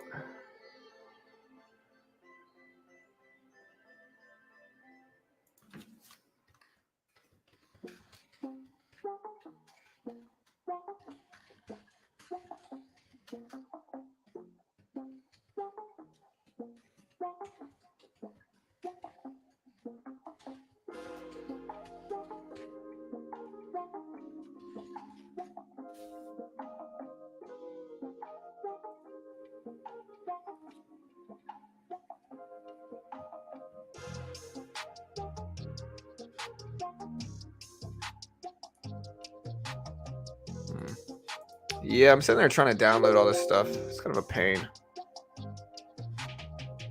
Let me delete some of these. These are all old. Maybe it has to do with file space on my computer. Let me delete these. Delete the recycles. All right, but yeah, so we'll probably cut the SPY here and wait. I don't mind this dip. We're actually kind of break even and flat if you see this.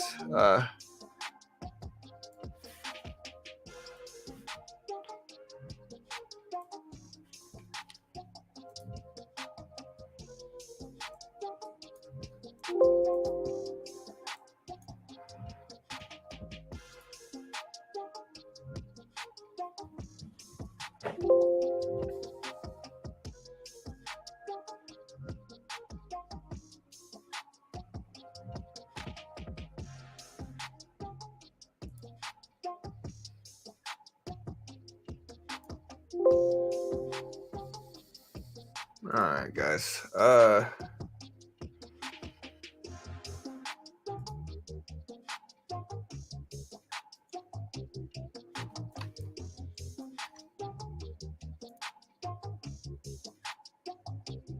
Sorry, bear with me, pun intended, I guess, for just a second here. Trying to figure this out.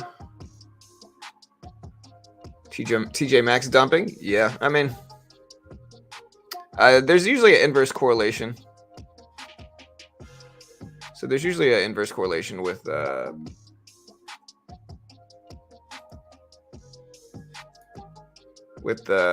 dollar index in Bitcoin.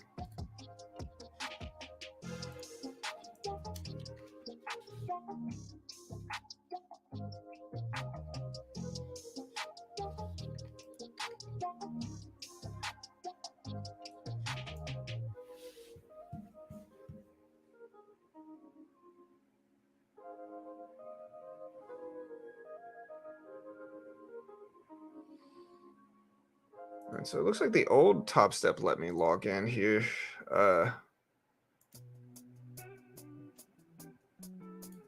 Look at the chart, see if it lets me put the VWAP up.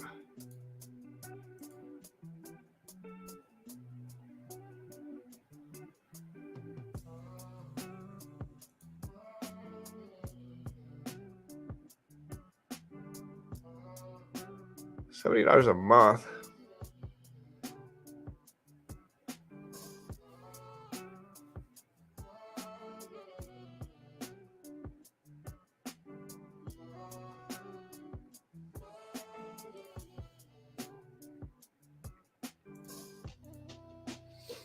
All right, so again, we're bouncing up a little bit. We're completely flat on the SPY trade here.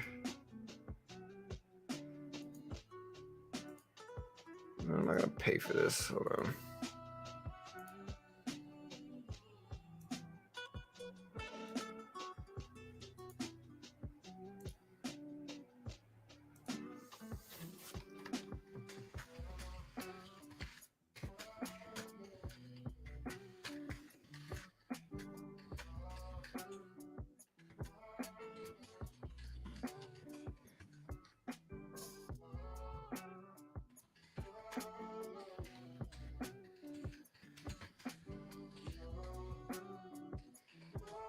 So again, we could add a little bit more to this. We did have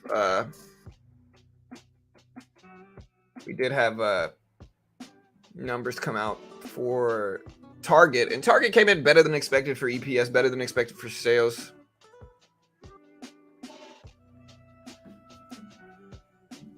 Be careful, Abel or Abel. You know, people get weird. You know.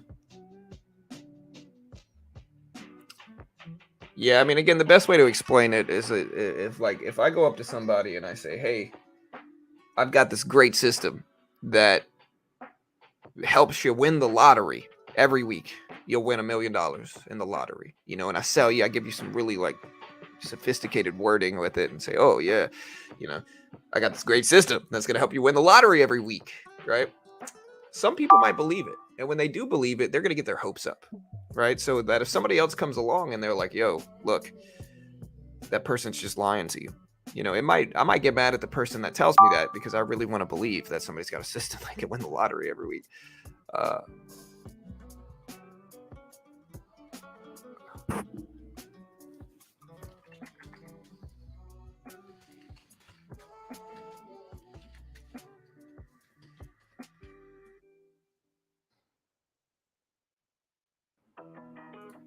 So yeah, now they're basically Quant Tower is telling me that I should be able to use the VWAP. And she's saying this is another error. Well.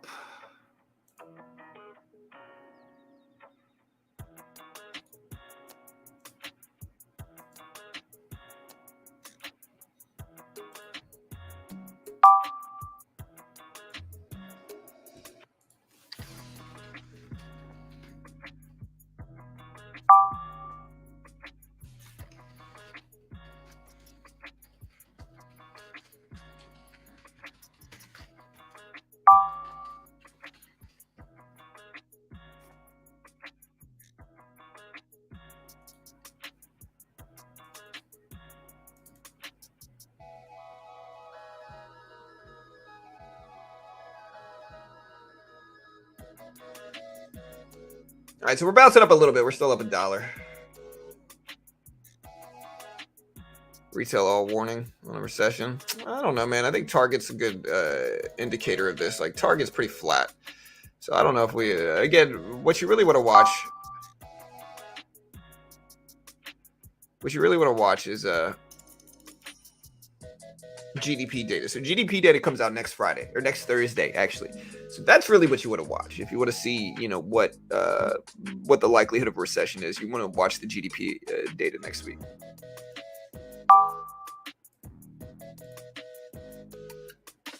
But yeah, just somebody said I need to learn to take criticism. It's not criticism. It's that, like, okay, if I got somebody that comes to my room and the only time they say anything is something negative, then they're not a value to the community. Like, they're not adding anything to the community. They're just sitting around waiting to critique and waiting to, you know, talk smack and press my buttons. That's not a value to me. I don't care if they watch the stream or not. It's actually better to just bring in supportive people and boot everybody else that's not.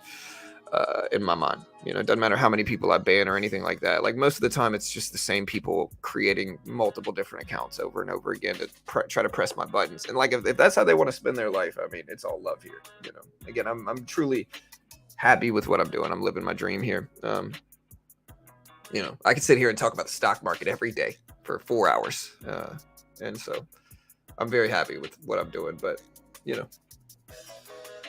sometimes you might get banned for life in here if you do it. And so $100,000 account, $2,000, 2K gains a month. No, not feasible. I mean, you could try, but if you try to make $2,000 in a 100K account every month, you're going to eventually lose that account, sir. Yeah, I mean, next GDP is only a revision.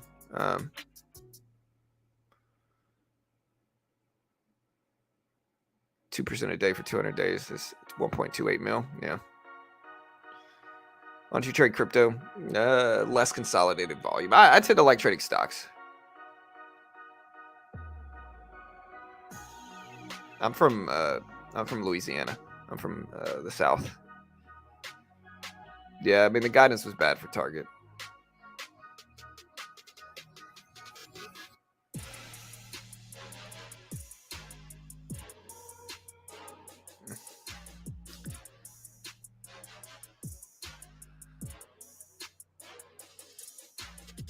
right, let's see if they will let me.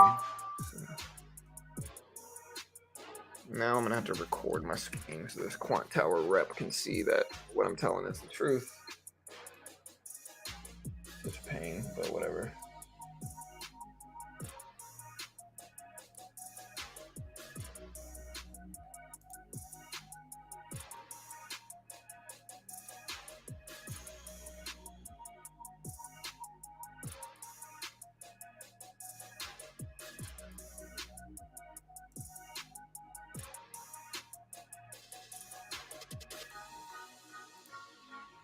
All right, so I recorded her a video.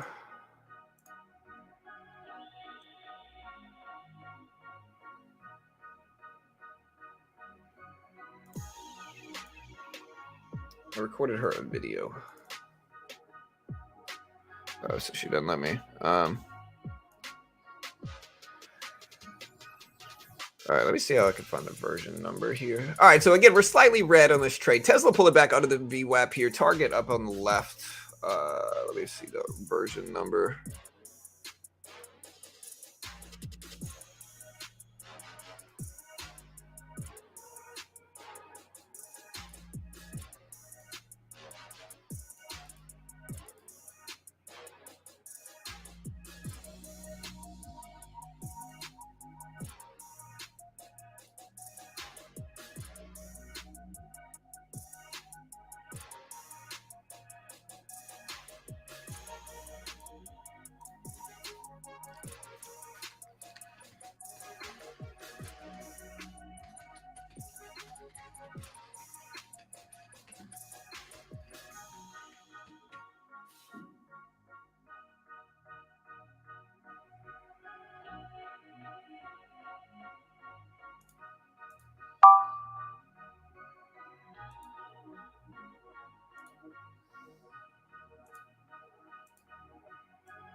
Okay, this person's trying to remote into my computer. No.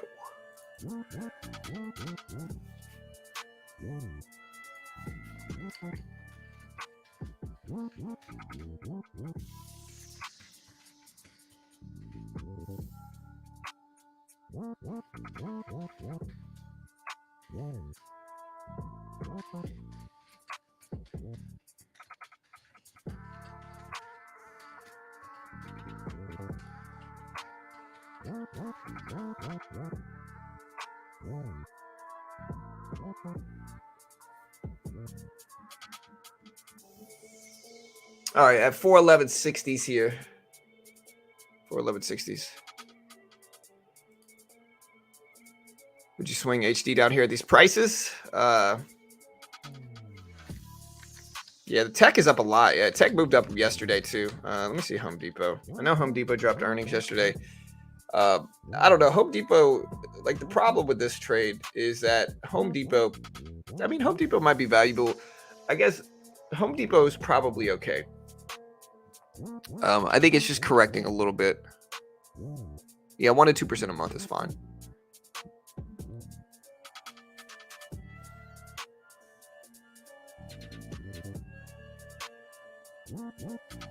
Oh, sorry. That's what Martin, you asked, right? My bad.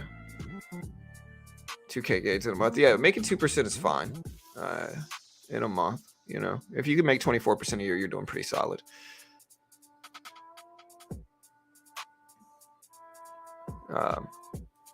You know.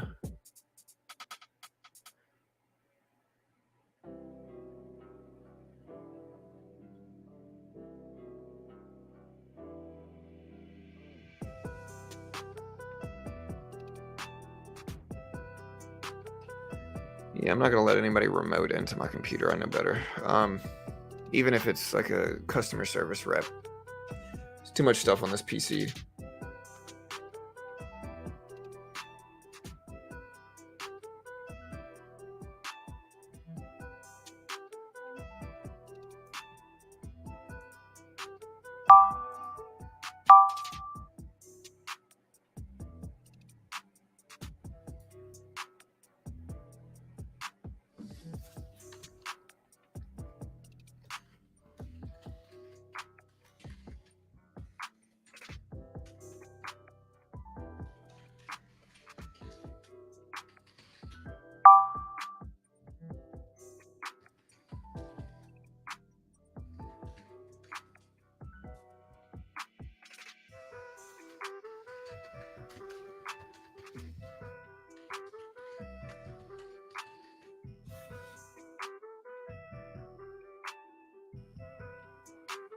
All right, so we're agreed to get on this trade. We already took profit once, so you know.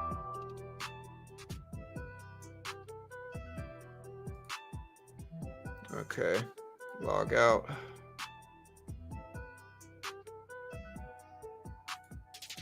Let's see if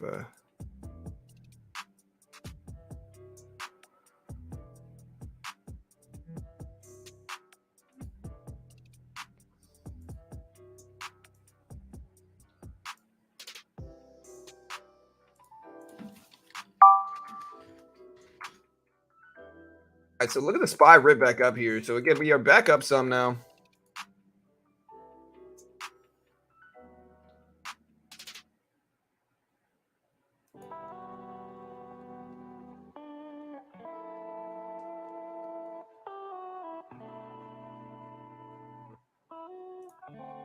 Let me log out of all this stuff here. Yes. All right, so the SPY is up. Part of me wants to add a little bit more. I don't know if I should. Disney moving back up too. 1.13.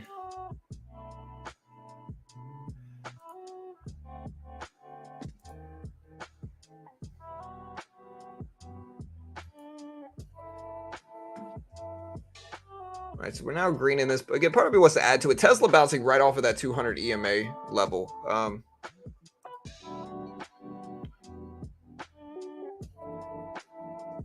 John, don't you think if there is a recession, then companies like Target would do better? Not Target specifically. I think Walmart might, but Target is, bro. My wife always wants to go to Target, dude. We buy like 5 things. It's like $400. All right, like I don't think Target's gonna necessarily. I don't think Target is known for value. I think Target's incredibly expensive.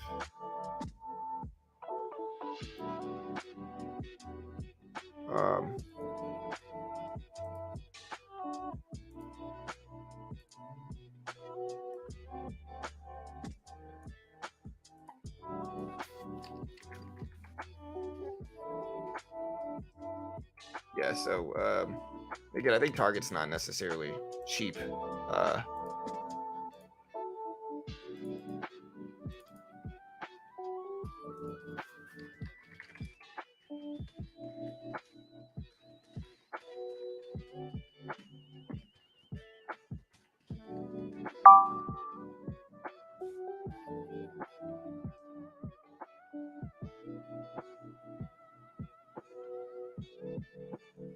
All right, so we're back up. Again, part of me wants to add a little bit to this. I could. I would be trading futures right now. I'm just trying to get it set up here.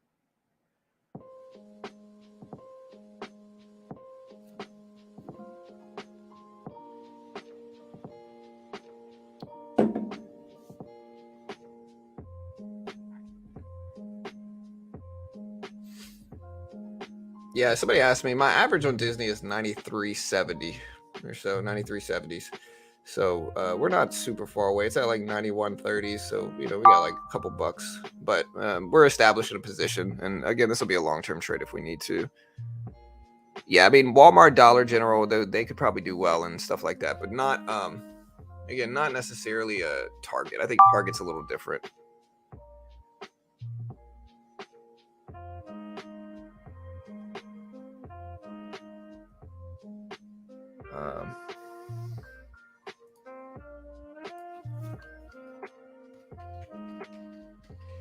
I don't have an antivirus.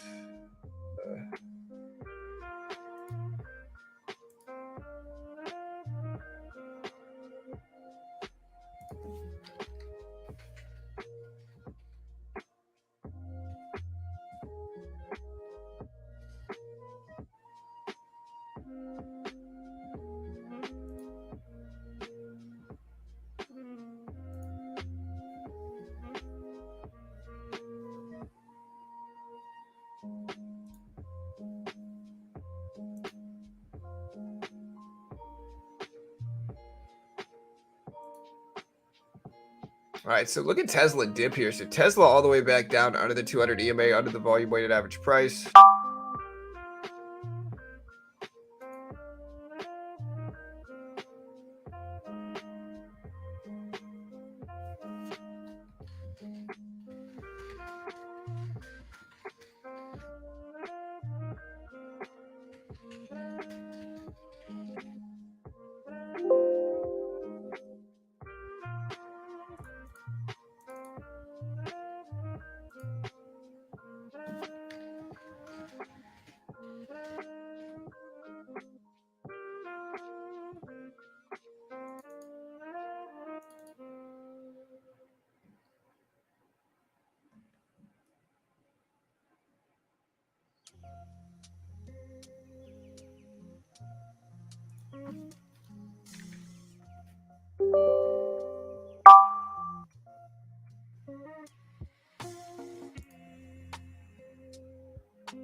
All right, so we are agreeing to this. Part of me wants to buy the SPY. We do have a couple minutes.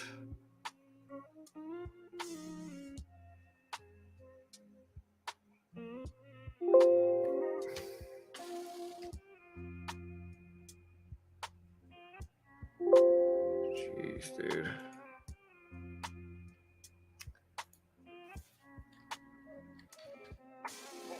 Where is Quant Tower? How in the world do I uninstall this? Sorry, guys. I'm trying to mess with this. We got less than 30 minutes now before the economic data we got going on today. Again, SPY moving up, Tesla moving down.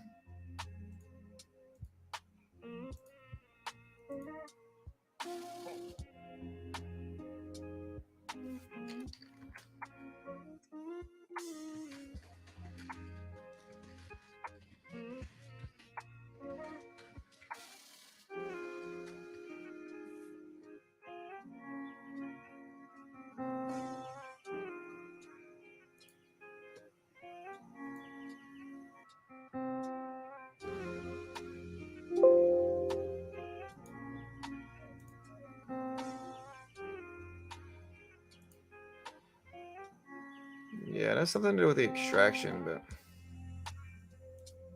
let's try the 32-bit program. See if 32-bit works better. Part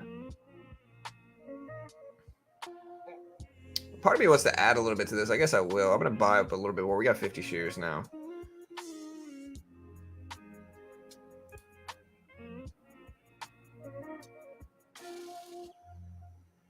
Let's try the 32-bit.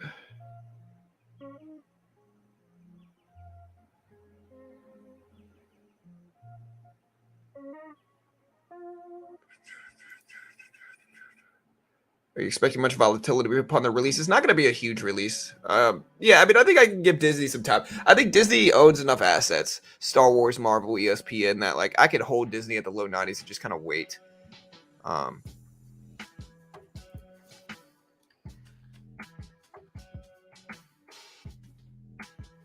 32-bit.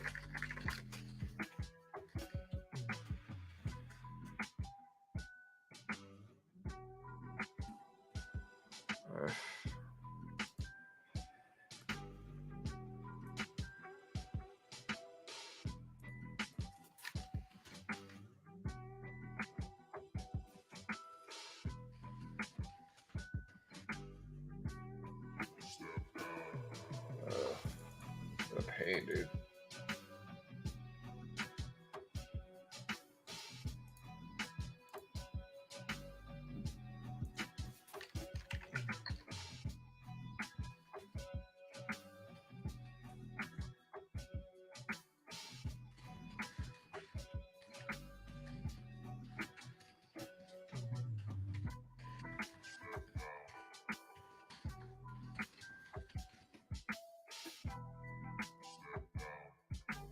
I don't think the housing numbers will shake markets. Yeah, they're not going to move stuff too much. They're not going to be like really influential. It's a little bit slower numbers here. I mean, we do have some of this stuff. We got about 23 minutes before this data comes out, but it's not like huge. This isn't a huge release.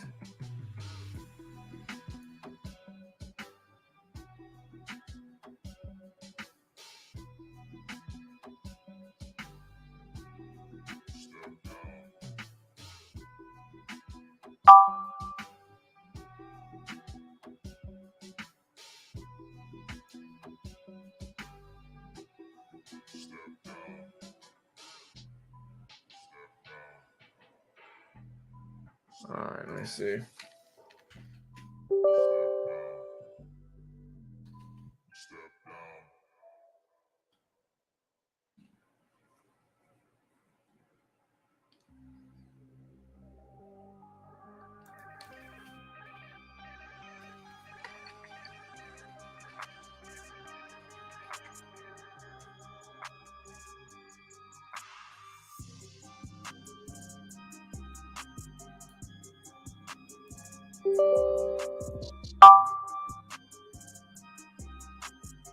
All right, so we pulled back a little bit. I'm going to add a little bit more here. We're going to add 100 shares of the SPY.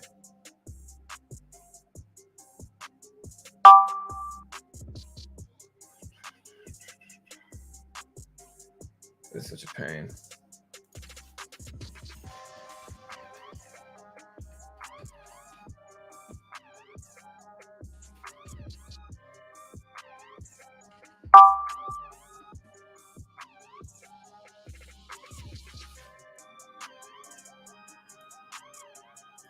Let's try.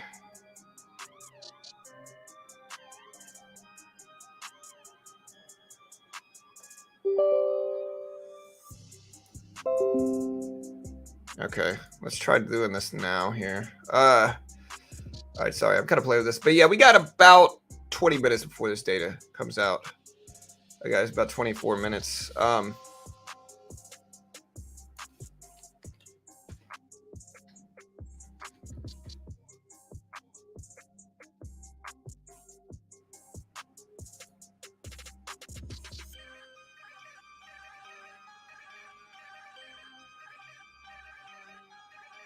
All right, so we pulled back a little bit. We got 100 shares. Tesla bouncing back up some. Disney actually moving back up again as well here.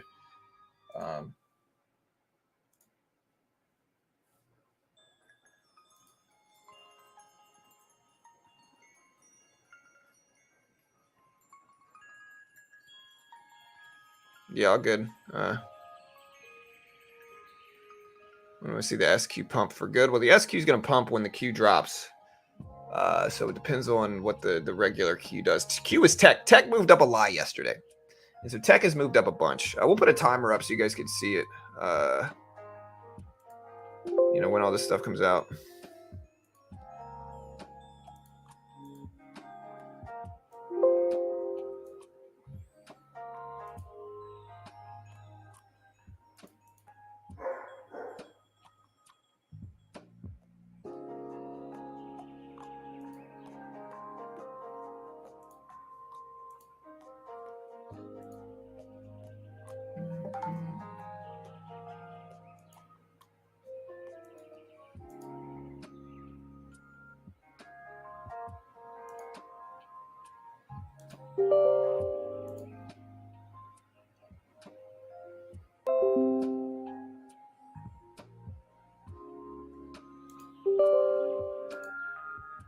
Sorry, guys. I'm kind of messing with the...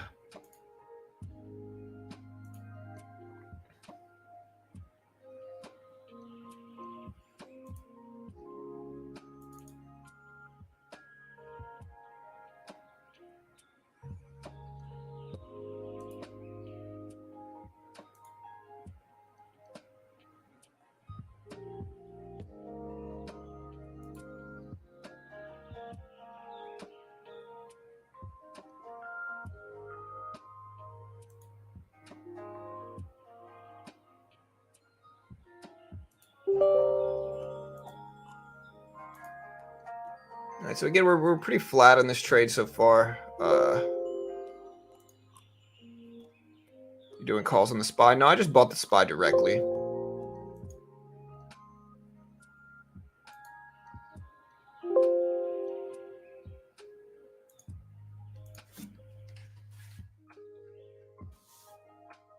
right. How about building permanent figures affect gold and Forex? So that'll affect stuff too.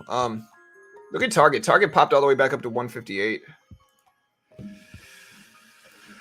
Oh my gosh, dude. What a pain in the ass to do this, man. It's so frustrating.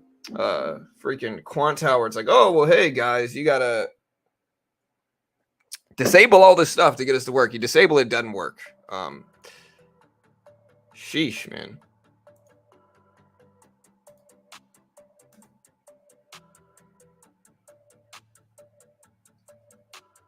Done it over and over and over again.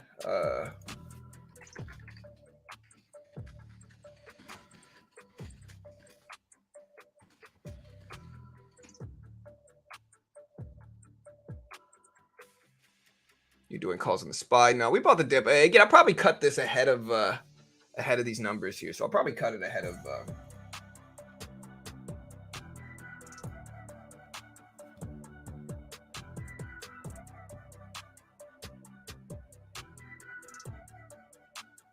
Most tech is at pretty significant resistance levels. Yeah, well, tech ripped up big over the last week or so, didn't it? Like the Q moved up a lot. Watch it Home Depot too.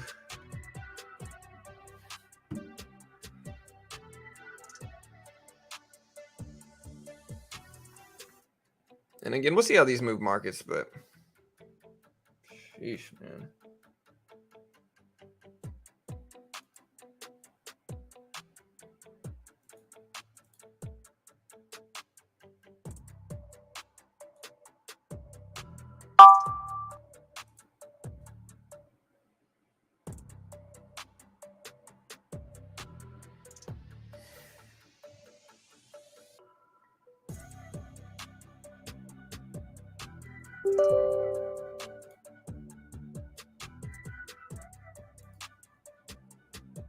All right, man.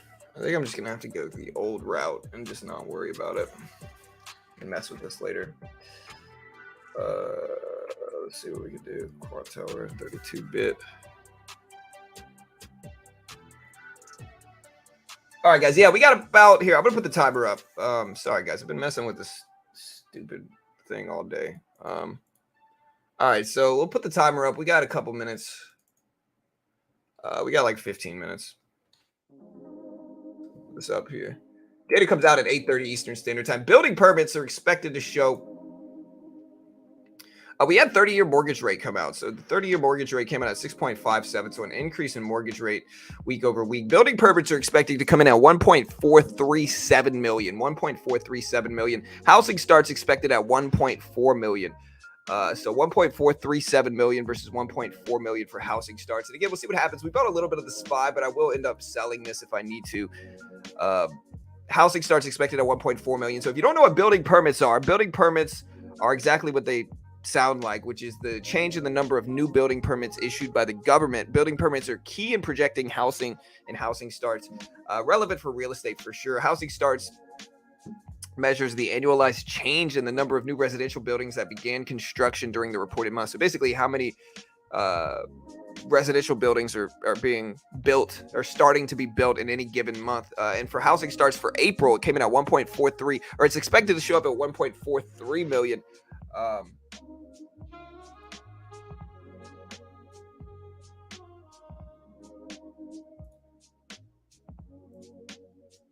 So again, for housing starts, it's expected at 1.43 million.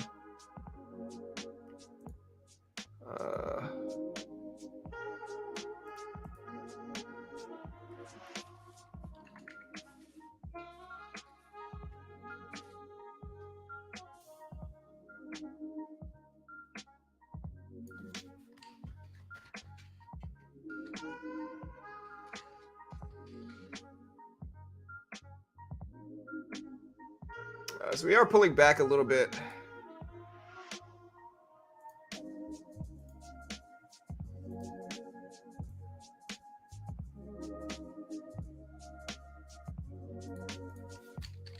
And we got about 12 minutes. 12 minutes, guys.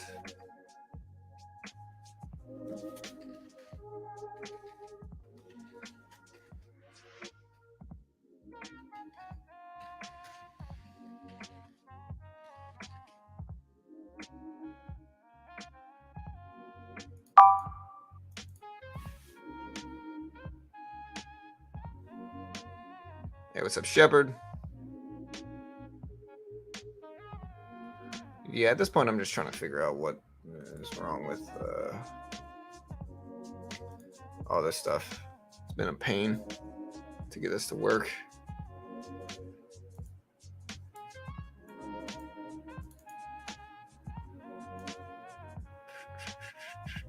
All right, guys, but yeah, we got 12 minutes, team, 12 minutes.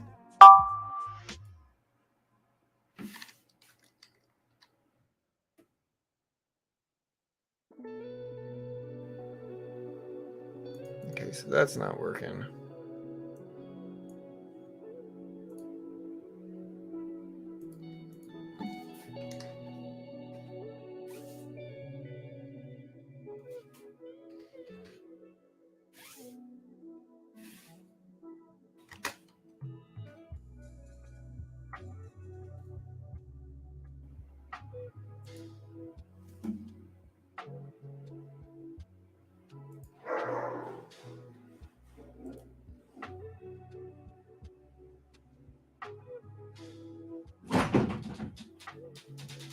All right, guys. Data comes out in about 11 minutes. Hey, Love buddy. you. Love you, bud. Have a good day at school, man. Okay.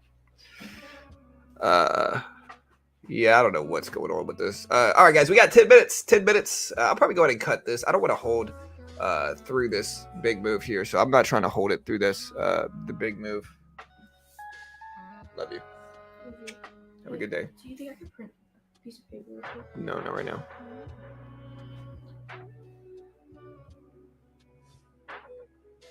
I get them from a bunch of different sources. But yeah, we ended up cutting this. We'll see what these numbers show up as.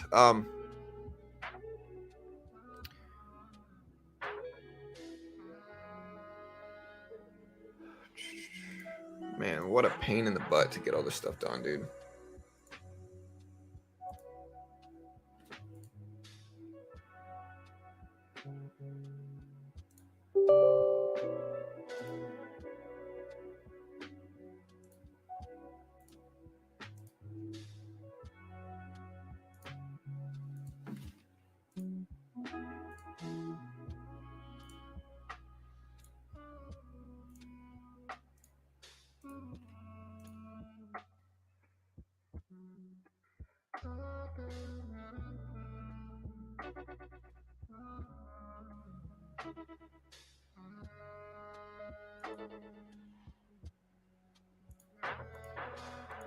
All right, guys. Again, 10 minutes, 9 minutes, school time. Yeah, kids are going to school.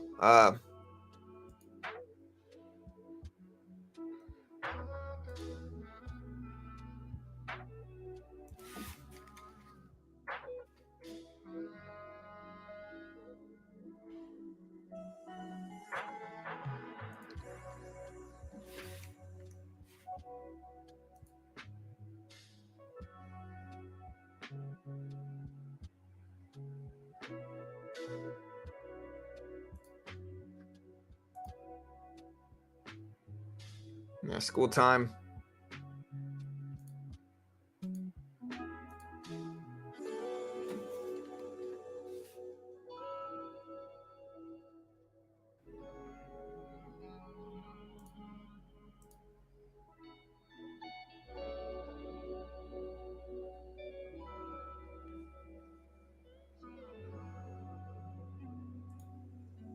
All right, guys. All right, so it says I can't delete Quant Tower because it is open in another. What?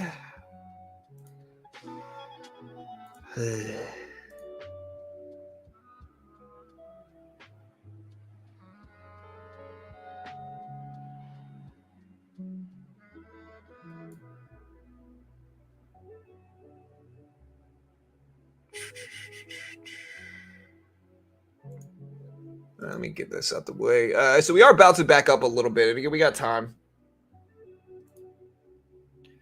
GDP numbers will be interesting. Cut that. Downloads.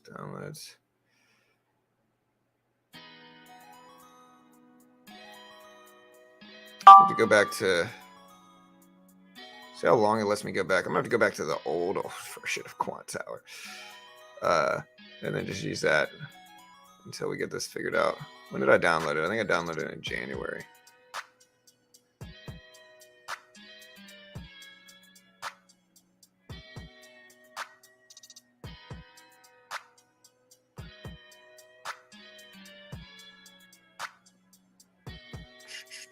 All right, guys.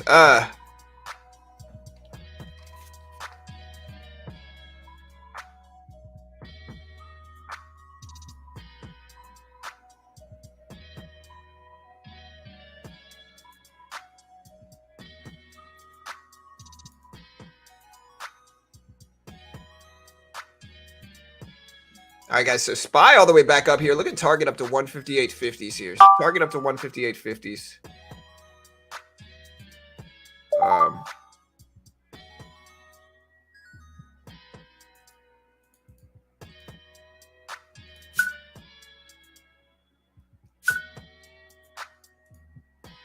right, let's put the chart up here. Wait.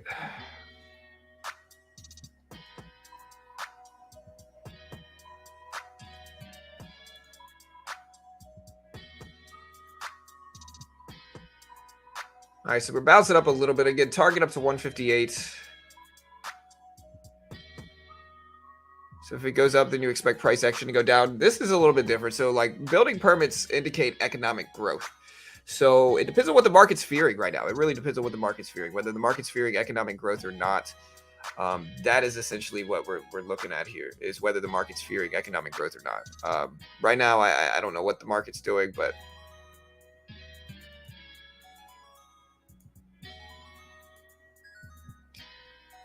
that's the way we got to look at it, is what is the market fearing right now? The market is fearing economic growth. And so that is what, looking at. But again, the market might not be fearing economic growth is what I mean. So like the market could be fearing a recession. With the banking problems that we've had over the last couple months, that's very possible too, that we're just kind of fearing a recession. Okay, finally I got it working, dude. Sheesh, man. This was such a pain in the butt to get this working. I finally got it working. I got the VWAP up on Quant Tower. Finally. All right, guys. But yeah, we got 4 minutes here. Time, really about 5 minutes. A little bit less than 5 minutes, but about 5 minutes left. Finally, dude. Sheesh.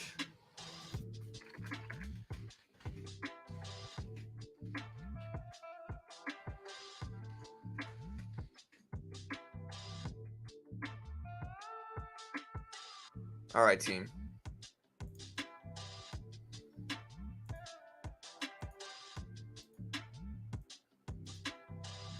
Data's coming out in about 3.5 minutes. Sorry for the noise here.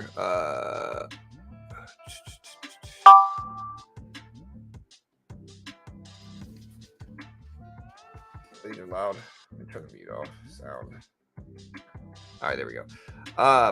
But yeah, so we finally got it working. We got 3.5 minutes. Again, housing starts are coming out today as well. They're all relevant to each other and kind of play off of each other. But yeah, so housing starts. So again, building permits expected to show up at 1.437 million. Again, higher than expected might indicate economic growth, and I'm not sure how the market's going to respond to that. We'll just have to wait and see. Lower than that could be economic weakness. Same thing with housing starts. Housing starts expected to show up at 1.4 million. And so yeah, we'll see if we get some good stuff here. But that's basically where we're at now with this.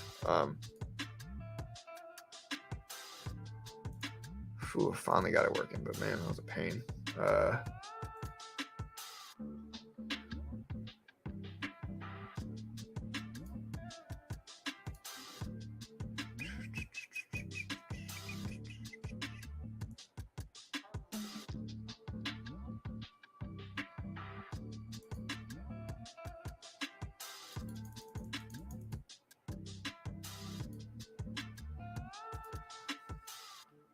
All right, so again, 2 minutes, guys. 2.5 minutes, about 3 minutes, really, but close.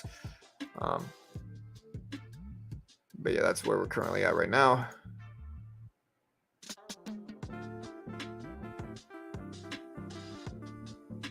Bear with me, team. We are finally here. And again, we'll try to trade this maybe if we get some good stuff.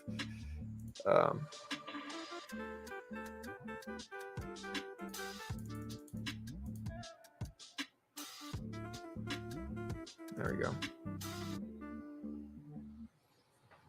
So about 2 minutes here, guys. Again, let me know what you guys get. We're going to throw it in sub-only mode. So we are going to throw it in subscribe-only mode. So if you haven't already, hit the sub button, hit the notification bell, guys. We appreciate it. But we are going to throw it in sub-only mode. Everything else is kind of moving up a little bit. Here's the SPY. Here's Tesla. Here's Target. We're going to watch these. I'm going to put the dollar index up on the right. Maybe Bitcoin up a little bit as well. We might throw Bitcoin up there too. But that is where we're at right now. Again, sub-only mode is something that we're going to do. So we are in sub. So announce yourself. Show us that you're subscribed. We appreciate it.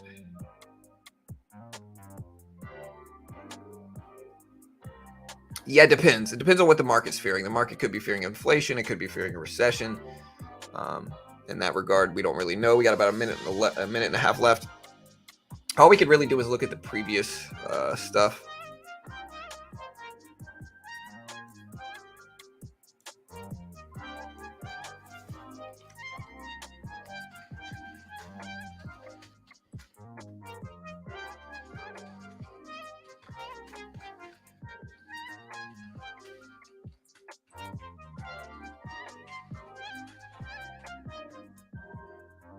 Um,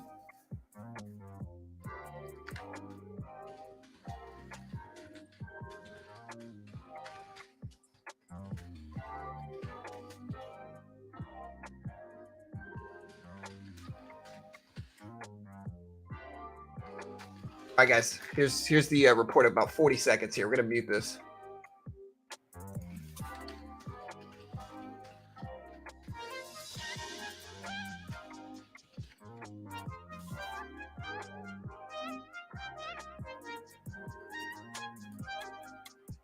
Hope everyone has a good day. Yeah, you guys as well. 20 seconds, guys. 20 seconds. Make sure you hit the live button next to the play button as well. So hit the live button next to the play button. This will make sure you're caught up on stream. But yeah, here we go. All right, 10 seconds, guys. 10 seconds. But again, housing starts. All right, here we go. So the data came in. Building permits came in lower than expected at 4.16 million. 4.16 million. Housing starts came in slightly higher than expected at 1.401 million. For the month, it came in at 2.2% for housing starts.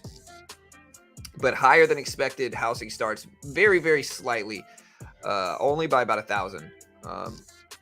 Building permits came in at 1.46 million. So look at this. We covered this before this reaction here. So again, we covered this data quickly. We covered this before the market could even respond to this here. But building permits came in light at 1.416 million. 1.416 million. Housing starts came in slightly high. But again, we covered that data quickly, guys. So subscribe, because like we reported this about 20 seconds ago, and the market is just now reacting to it. So again, hit the subscribe button if you haven't yet. Building permits came in at 4.16 million. Housing starts came in at 1.401 million. So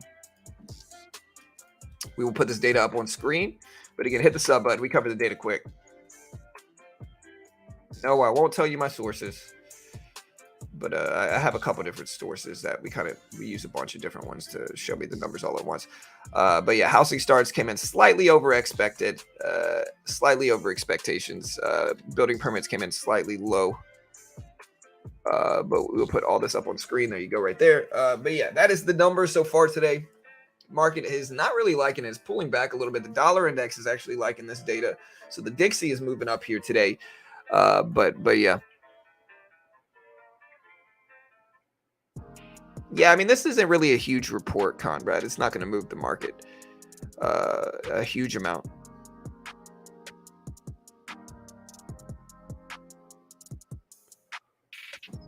What news coming out tomorrow? Tomorrow is the biggest day of the week here. So tomorrow we have jobless claims. We have jobless claims, the Philly Fed Index. We've got jobless claims, the Philly Fed Index.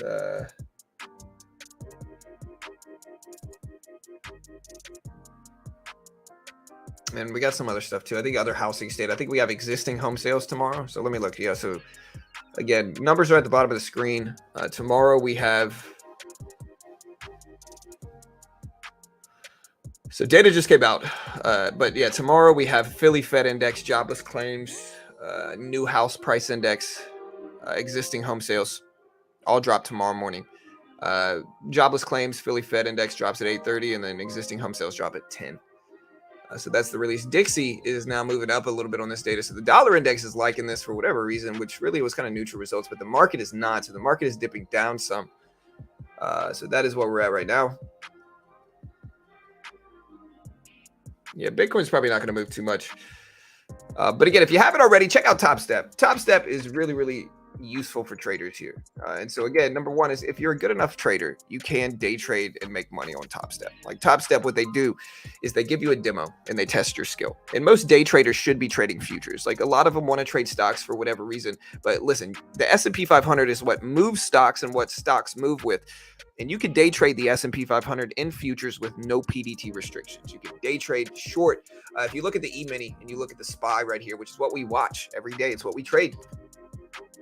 You can see the if we zoom in a little bit here, you'll see this is the exactly the same price action. So like if we zoom out here, you zoom in here, you'll see this is the same thing. So like let me see if I can get it to look a little bit more similar so you can see what I mean. So yeah, this is the same thing. So like look, if you really look at this and you look at this, it's the same price action. you know. So this moves down, this moves down, this moves up, this moves up. We got up, down, up, down, up. You pull back, pull back. And so it's the same price action. And you can day trade this middle one in futures with no PDT restrictions. Topstep gives you a demo and they test your skill. It's so much cheaper to try this out because, like, if you could pass this testing, you get 90% of your profit moving forward, which is incredibly useful. If you don't pass it, you probably would have lost with your regular account anyway. And so this is just a great way to get started. If you're good enough, you can get funded with a 90% split. If you're not good enough, then again, you probably would have lost more trading your regular account anyway. In order to trade futures realistically, though, like you need you can see the E-mini is 4,100. If you look at like the NASDAQ, one contract at the NASDAQ is about 13K. And so in order to be able to really trade this, the funded account programs are useful because there's less red tape in futures. So they allow these funded account programs. And so you could day trade short, buy market, buy the bid, sell the ask. Here's futures. So I could, again, do the same thing, buy market, sell market, all that good stuff in futures, but there's no PDT restriction. So you can day trade short futures, no PDT restriction. And again, Topstep, they give you a demo and they test your skill. The base one's 50K. They give you a 50K demo. If you can hit 3K on that 50K demo without losing over 2K total or 1,000 a day and following the rest of their rules, then they fund you 50 grand. Like legitimately pay out millions every year to their funded traders. They fund thousands of traders a year. So again, if you can pass it, they fund you. And so it's a great way to do to test yourself without taking on too much risk. And if you're good enough, you can get funded 90% split afterwards. It's just a really useful way to learn how to trade. And if you're good enough, actually trade and make money with the profit split. You know, you're keeping most of your profit anyway. And so it's kind of the best of both worlds, in that if you lose, you probably would have lost with your regular account, but the base package on Topstep is very cheap and you can refresh it for $100. And so the base one's 165. If you use my link, it's only about 140, 130 something. And if you want to refresh, you can do it for $100. But if you pass the testing, again, 90% split after you pass it. And so just genuinely useful. If you want to check it out, here is the link. You can also find the link in the description as well. Yeah, NVIDIA has earnings tomorrow. Target's been out. Target's earnings came out much earlier.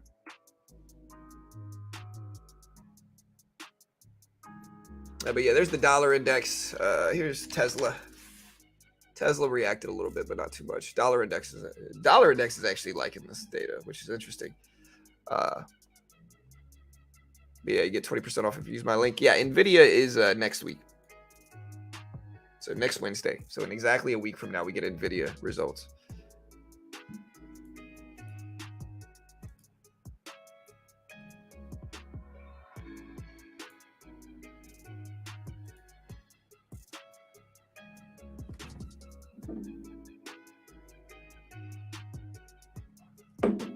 Yeah, we're going to wait for the market open, though, and see if we get anything good. Xella has legit price targets over 400. Yeah, but this is a terrible penny stock, Rodrigo. You have to understand that, right? Like, I know you're invested in it, most likely. But, like, let's look at this thing, man. Again, I'm not trying to rain on your parade or anything like that, bro. But, like, this thing recently was split. You could tell it was split. But, like, this is the long-term chart if you include the split. So, like, regardless of any price target, sometimes analysts are just kind of trying to tell people what they want to hear. But, you know, again, this thing is very weak, very weak. If you look at a daily chart, you know, and they must have done a split recently, which it looks like prior to the split, they were at 3 cents a share. And so if you don't know what a split means, this isn't the real price of, like, it didn't gap up out of strength from 3 cents to 620s.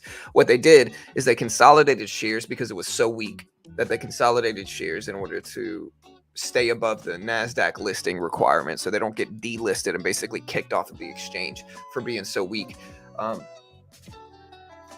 get it. People might be stuck in these positions. I get it. People might be investing. Again, everybody at home, be smart. Like, don't fall for it with a lot of these penny stocks. Like, they'll tell you, like, you can't even trust the due diligence that you get most of the time from these, you know? And so it's like a lot of the time people invest in them and they lose money. And then when they lose money, instead of blaming the company, which is who they should be blaming, they blame other shadowy figures where really it's the company's fault. Like, again, you're going to get sensationalized marketing from penny stocks. It's kind of like the Wolf of Wall Street, you know. Aerotine International, cutting edge firm at the Midwest, awaiting imminent patent approval on radar detectors. You know, like, they have to fluff it a little bit, and that's kind of what you get.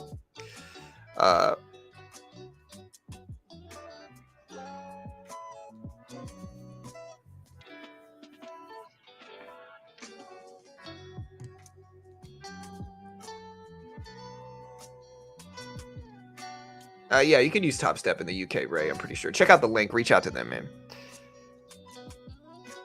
Yeah, I've never heard about that.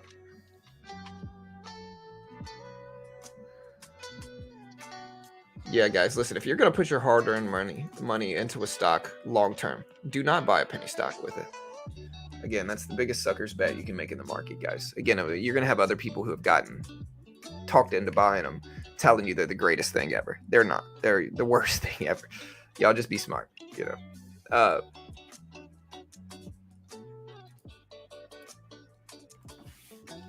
Here's the dollar index. We can also look at Target. I mean, Target dropped their numbers already. Bad guidance, good earnings.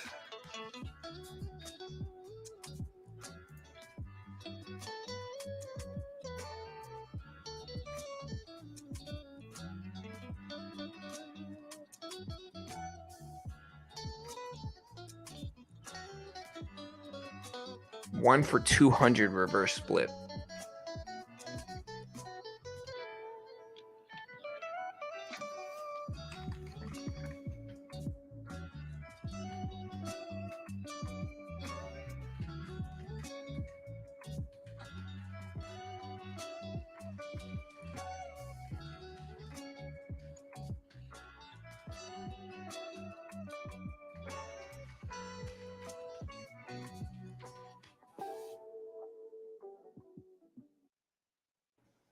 Again, Target up to 158s. 158s.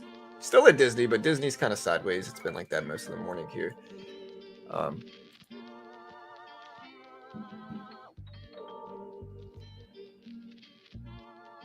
Yeah, I mean, that's, again, it's kind of preaching to the choir.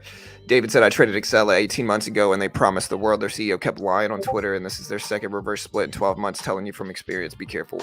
Yeah, I mean, I would like to say that this is like a unique story, but it's not. You know, unfortunately.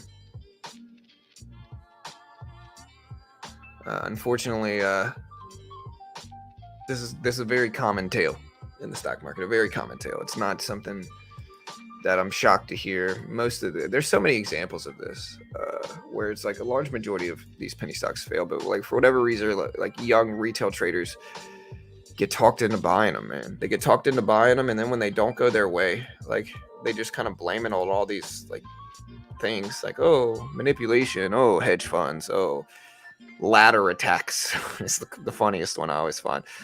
Short ladder attacks, guys. You know, it's just kind of like, bro, like, y'all stocks aren't failing because of ladder attacks here, man. Like, your stocks are failing because they're terrible companies, and they're just not good companies at all.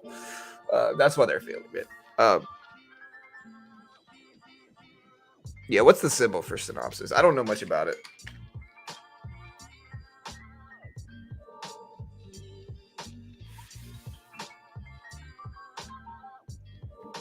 Deer.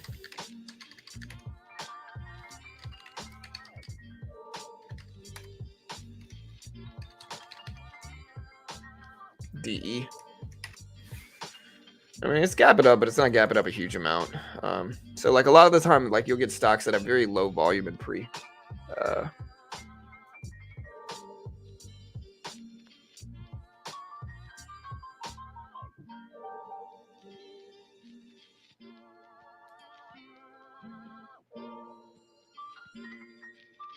All right, guys. So, yeah, Tesla breaking over the previous closing price. Target's still holding, still moving up. Again, we'll see if it holds.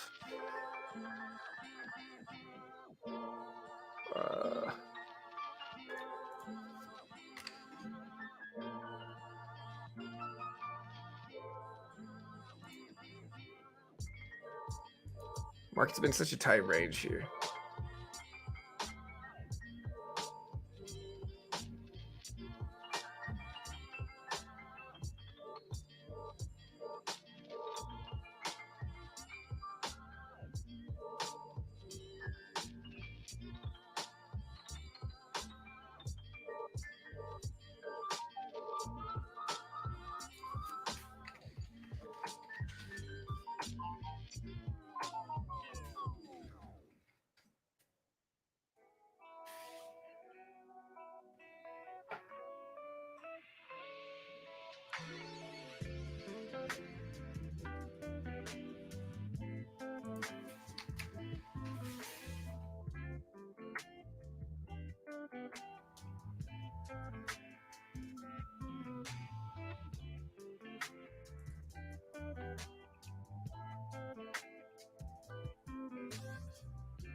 High frequency S&PS.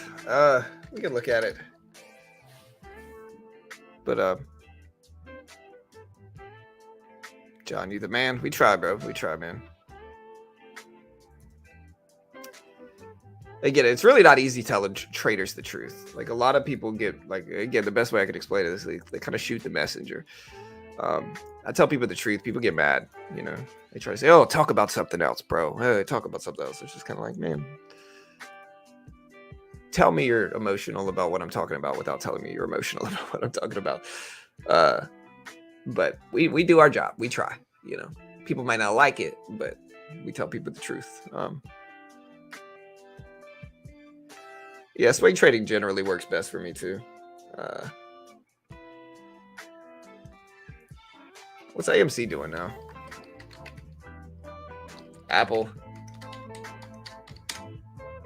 Yeah, I mean, Apple dipped a lot this morning. Is there any reason for the Apple dive? I mean, let me look it up. I know somebody asked me about this one this morning, but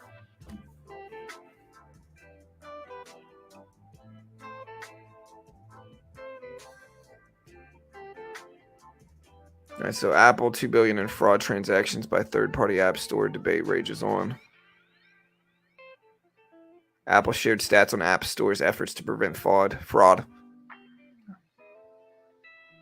Apple announced that its app store thwarted potential fraudulent transactions amounting to over 2 billion, rejecting 1.7 million app submissions for failing to meet the privacy and security standards.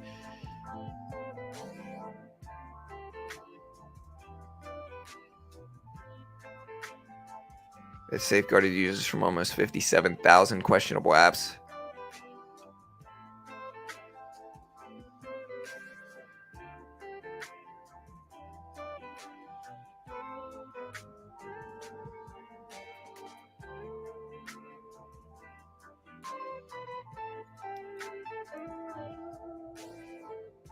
An Apple headset is coming. Yeah, I'm looking at it. Anybody else know why Apple's down?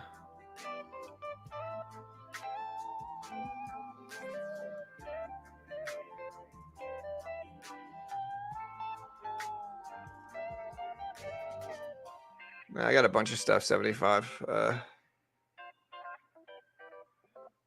Yeah, they want to hear that their penny stock is going to hit millions. They really do, man. Honestly, they want to know. Like, it kind of shows you the how easy it is to talk the normal person into stuff. You know, I don't think it's easy. I think people don't understand the market, right? And so I think what happens most of the time is that, like, you get young traders, and I don't mean like actually young, like literally young. I mean like they're young to the market. They're new traders. I think they enter the market, and what happens is, like, they enter the market, and I think they enter the market and they don't really know any better. And then, like, as soon as they enter the market, you got a bunch of people like spamming penny stocks. Like, you got a lot of people like spamming penny stocks, like, oh, you know, Excella is the greatest company ever. It's going to make millions. You know, CEI, the greatest stock. You know, BBIG, it's going to be huge. You know, and I think that's what they hear when they first enter the market. And so they ended up buying up these stocks, thinking they're making like a great investment. So they're buying up these stocks and they think that they're investing like smart. They're like, oh yeah, I bought up all these stocks. They're super hyped. I'm going to be a millionaire, you know. And then they kind of watch the stock drop, and then sometimes they add to it, and so they just kind of keep watching the stock drop and drop and drop, and until eventually they just kind of lose everything they've invested in it. And I think when you lose that much money, it can be like an emotional thing. And so I think that's what happens, is that, like, people get really emotional about the stocks afterwards. They join these communities in order to keep those traders invested in these stocks. They make them feel all warm and fuzzy. You know, they say, oh, you're part of a community. We have each other's back. You know, we would never sell, you know. And then over time, that community becomes such a big part of who that person is that it's really hard to snap them out of it and be like, yo, like, this community has dropped 75% since you've been in it. Might be a good idea to look at it objectively. And so I think, so then it becomes, well, you're attacking who I am as a person, you know? And I think that's really what gets people, before you know it, you know, that's what happens, I think. But maybe I'm just a hater, you know. But I think that's kind of what I've seen. Yeah, Apple's been on a big tear. So Apple, all the way up to 172s, is right. It hit that lifetime high level, and then it just rejected. So, yeah, I mean, I'm not buying Apple. Apple's just been up so much that I've just been really hesitant to buy it.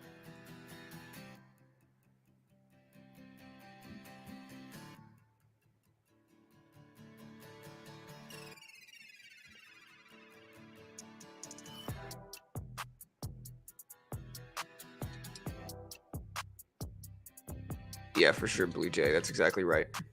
He says people want to buy cheap stocks. That just doesn't work. Buy leaders, diversify, hold for 5 to 10 years. Exactly. That's what you do. You buy leaders, you sit, you don't touch it, you diversify, and you wait. That's the right move.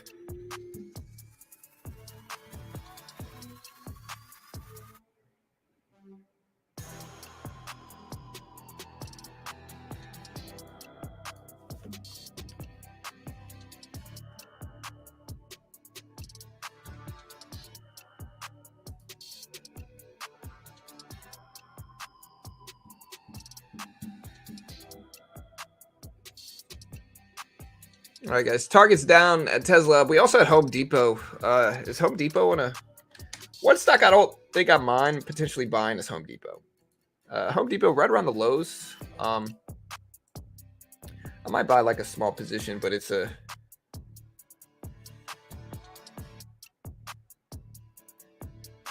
It's a big move in stock, and so if I do buy a position, it's going to be like 10 shares. I'll go ahead and buy a little bit. I'm going to buy 10 shares of Home Depot right here.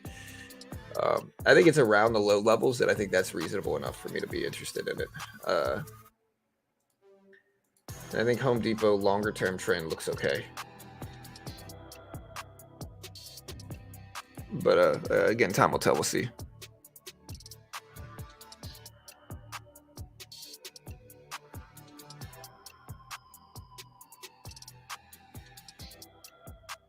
I mean, I'm in Disney right now. I'm swing trading it though.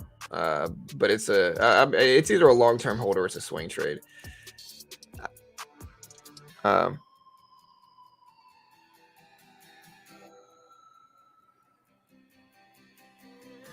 market always getting sell-offs? It's not. Market's been pumping up, man. Despite all the doom and gloom talk, market's actually green over the last 12 months, over the last 52 weeks. If you look at here's the 2-year chart. So market's been dropping since 21, basically. But at this point, I think the extension's there. Tesla moving back up over 169s.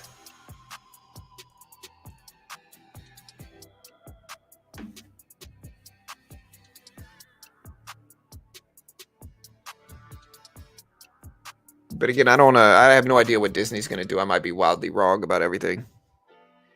And maybe it crashes down again. I have no idea. Home Depot won't do good in a recession. Yeah. But the way I look at it is that Home Depot is necessary. It's necessary stuff. Like people need Home Depot, regardless of what's going on in the world. You know, like people are going to need home improvement stuff, regardless of what's going on. And because of that, I think Home Depot, it's not going to be the worst performing stock in a recession either. You know, maybe Walmart is like an arguable buy. Let me see where Walmart's at.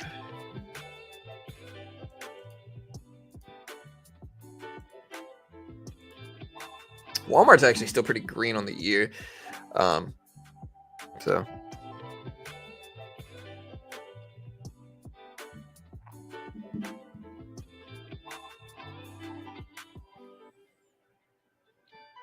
yeah, for sure. Yeah, I think people need Walmart certainly more than Home Depot. I think in a recession, people are going to want to buy up stuff like that too. There's the SPY. SPY at almost 412s again. So SPY basically gapping back up $2 a share today. Pretty strong. Walmart gapping up nicely too. Again, it's a very small trade for Home Depot. Like, it's not going to be the end of the world if I'm wrong here. Maybe. Yeah, I mean, maybe it does do better than Home Depot. I don't know. The problem with Walmart is that it's up a lot. And so if you look at the last year, Walmart's up way more.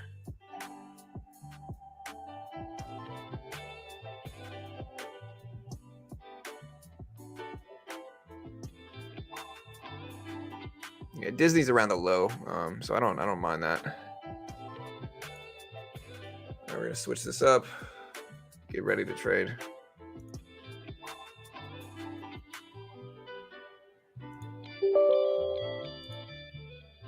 All right.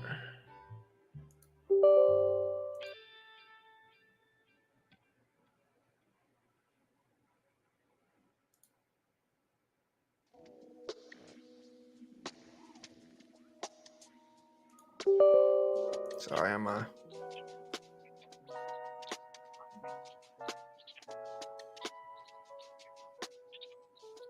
there we go. All right, guys. So yeah, we're gonna get ready to trade. We can't use the VWAP now. Just gotta figure out a way to. So here's the E-mini.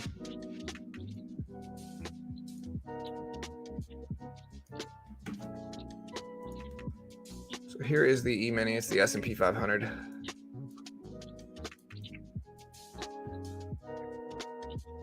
Would you buy SPY here? I mean, SPY's up a little bit too much short term for me. So not right now, but.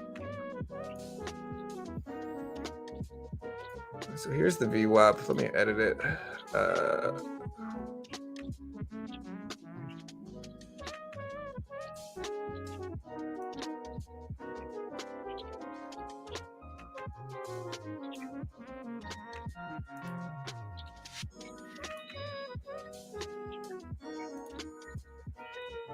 What is this?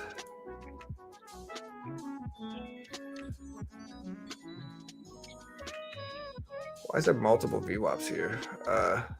1 hour VWAP? Oh, I don't want 1 hour. I want 1 day. That's the VWAP I want. There we go. That's better.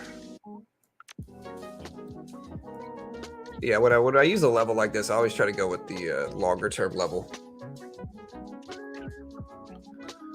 Yeah, Q has been up a lot, though. Q moved a lot yesterday. So Q's been making some tech has really been what's doing well. Q gapped up to 328s or so today. Hit almost 329s yesterday. Yeah, I don't like space stock at all. The reason I don't like space stock is because space used to be really hyped up. So like the company Space used to be just really hyped up. So it used to be hyped up, like big hyped up stock. The problem with it is that the space industry is incredibly expensive. You know, so like number one is like I don't know how they were ever expecting space to make money. Like SPCE, like how is this ever going to make money? Even if it did make money, the margins are probably not that great. The space industry is incredibly expensive, and it was always one of those stocks that was just overpriced. Like I haven't liked this stock for years, and you know, since I said that, it went from basically $60 down to $4. So it's been a stock that I've never really liked, never really watched. I think you got a lot of bag holders that are stuck in it from like 30, 40, 50s, 60s. That are just stuck, and that influences their sentiment regarding it. But I just don't trust it at all. I think it's risky. I can't really think the business model is a good business model. Sometimes billionaires have a little bit too much money, and so they end up making these ridiculous businesses that are just not good business models. And I think this might be one of them. Now this is wildly different from like SpaceX. I think SpaceX has shown a little bit more feasible of a business model, but than space. But frankly, to be honest, I just don't trust SPCE here. I don't necessarily think it's good. I mean, I'm in Disney. I don't know what it's gonna do though. Nobody does. We're just kind of sitting in it long term, And I think these levels are cheap enough to where we'll be okay. I think there's new Star Wars movies coming out this year. A bunch of stuff's getting announced. Disney World is primed for the summer season, and so I think there's a lot of arguments that Disney could get some hype moving forward this year. But of course, you never know. I certainly don't know for sure, and we're just kind of speculating on it.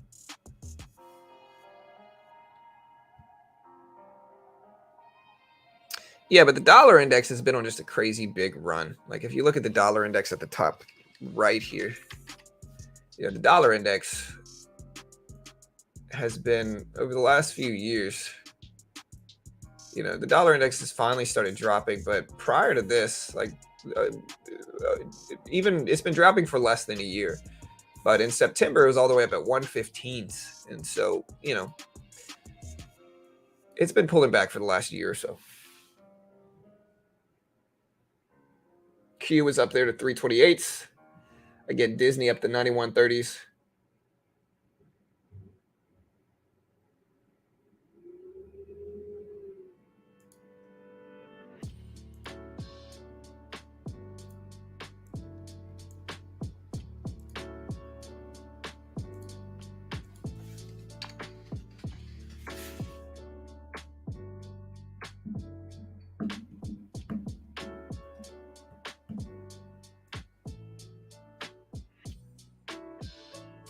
It's breaking up lately. 103 is a big number. Yeah. Depends on what we're looking for, though. Whether we're looking for economic growth or whether we're looking for inflation downward pressure. Less inflation pressure, I mean. So it really depends. EMAN, halted news pending.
So building permits are out already.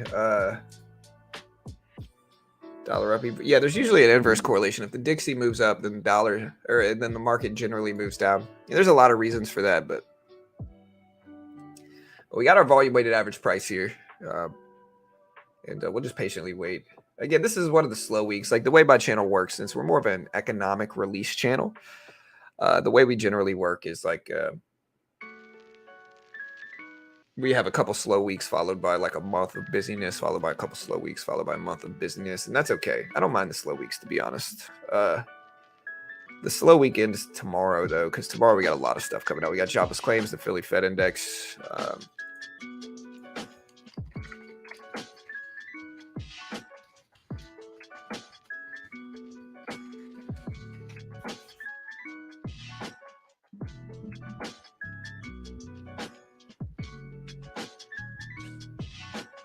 So we got a little dip here short term on the SPY. I might buy this dip. I'm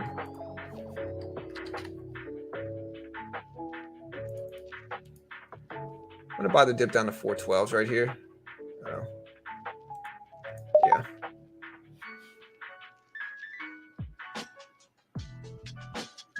So I'm going to buy this little dip with one contract here.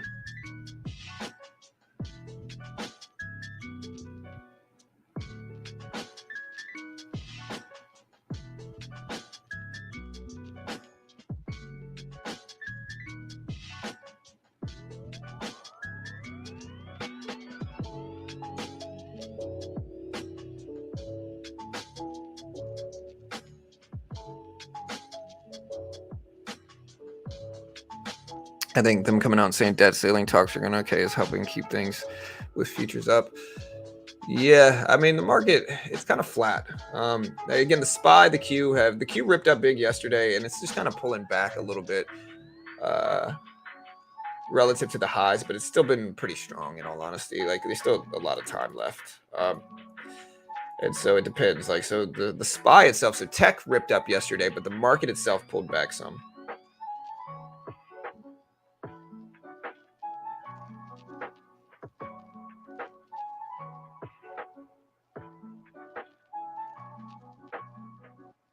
Yeah, we're probably going to cut this. if the dip doesn't work. But we'll give it. I'll give it some time. I got to watch Tesla and like Apple. You know, Apple is just up so much that like it's not going to be a shock if it pulls back a little bit today. It already is pulling back some, but it's up so much over the last year. Like Apple,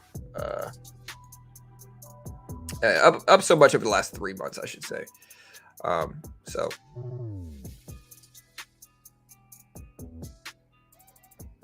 I go slightly green here. There we go. Nice little surge.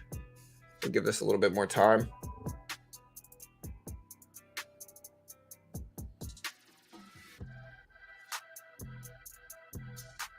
Nice little pop. Dollar index dropping down some too. I'm just going to go ahead and cut that and just get out. Take the profit.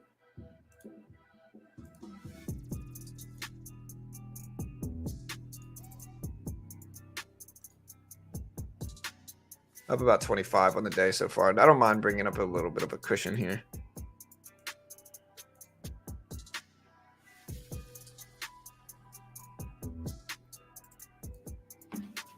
Nike. Yeah, Nike's one of those consumer spending stocks. Did anybody see the new movie though? I thought the new movie was great. Air was solid. Like I liked Air. The movie Air. It was good.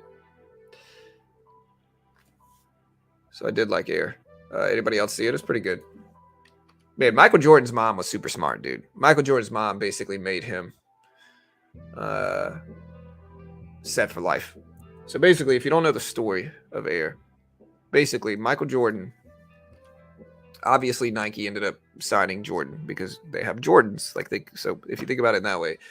But the reason Michael Jordan makes so much is because Michael Jordan's mom had the foresight into arguing. You know, Nike was a small company. It was like a jogging company at the time. So Nike was like a little company. It was a jogging company at the time. So it was mostly just like jogging, running shoes. It was just a running company. The founder was like a runner, you know, so they weren't really involved with basketball at the time. Like think of like 80s, right? So in the 80s, you get like Adidas track suits that are big. Everybody had those Adidas with like the 3 stripes down the middle. And so Adidas were hot, and like so was Converse. Like Converse in the 80s were really big. And so the 2 shoes that dominated basketball were Converse and Adidas, you know. And Adidas actually like a German company. But those are the 2 companies that like really dominated basketball. And it wasn't Nike. Like Nike wasn't the big shot company for basketball.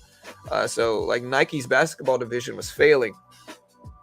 And so they put all their housing numbers came in mixed. Housing starts came in lower, or housing starts came in higher than expected.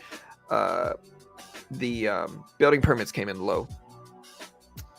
Initially, the market reacted negatively to it, but yeah. So, anyways, Nike. I'm not gonna tell the full story, but like Nike ended up doing the deal with Jordan, and they like put their whole budget into Jordan, and basically took one last shot at the basketball market because they were gonna just leave the basketball market for good. They took one last shot at Jordan, and they told him, they said, hey, like you'll get your own shoe, and we'll pay you X amount of money, which was much higher than anybody else. But Jordan liked Adidas so much that he was still probably gonna take Adidas contract as a basketball player. But Jordan's mom basically called Nike and said, hey, look, like we'll take your deal, but you got to give Michael a cut on every single shoe, every single pair of Jordans, Air Jordans that are sold. So you got to give Michael a cut of every shoe, basically, which was far outside the standard and norm of those days. Like most of the time at those days, they just kind of paid him a base salary. They didn't split profit. They didn't give him equity in the shoe. They just basically gave him an X amount of money deal. And so it was really Michael Jordan's mom who pushed for it and was like, yo, you got to give us, you got to give Michael, you know, a cut of every shoe. That's the only way we'll sign the deal. If you do that, we'll sign with you, you know. And so, you know, they ended up saying, yes, Michael Jordan right now makes about $400 million a year from Jordans. $400 million a year. So Michael Jordan becomes a billionaire makes another billion every 2.5 years at this point in time. A billionaire every 2.5 years. He makes $1 billion from Jordans. So just crazy numbers. They're pulling in crazy numbers. And of course, if you look back at the history, it kind of makes sense. Now, you can't do options before the open. You can only do stocks in pre-market. Options are only during market hours. All right, guys, we got 20 minutes.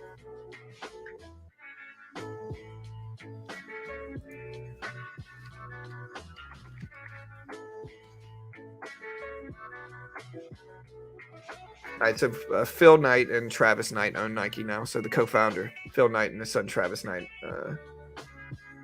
with a bunch of other companies, they own more than 97% of outstanding Class A shares.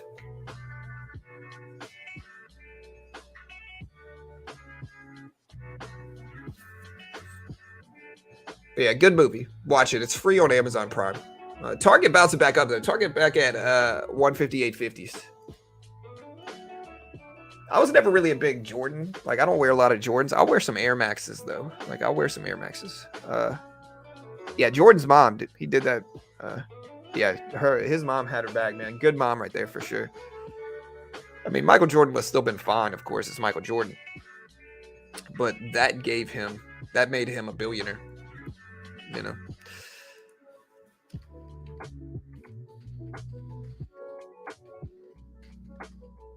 Michael Jordan has a net worth now of about $2 billion. That's 60. So I grew up in the Michael Jordan days. I went and saw Space Jam in the 90s in theaters in the 90s as a kid. I went to the Olympics in 1996 to watch it with my family. And I remember while we were there, we went and saw Space Jam in theaters. Market's pushing up. Maybe I should have held it a little bit.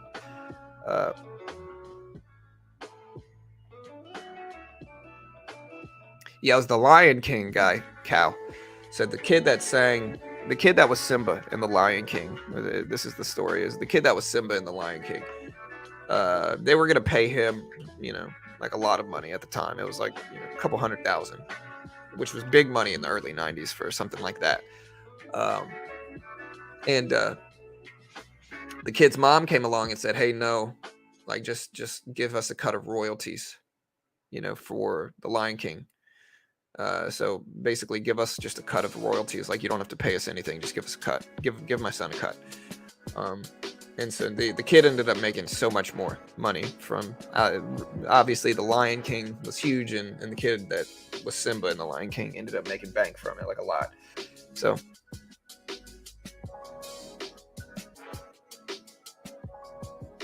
there's not really any other events today. It's a pretty slow day, in all honesty, from stuff going on. There's just not much action today.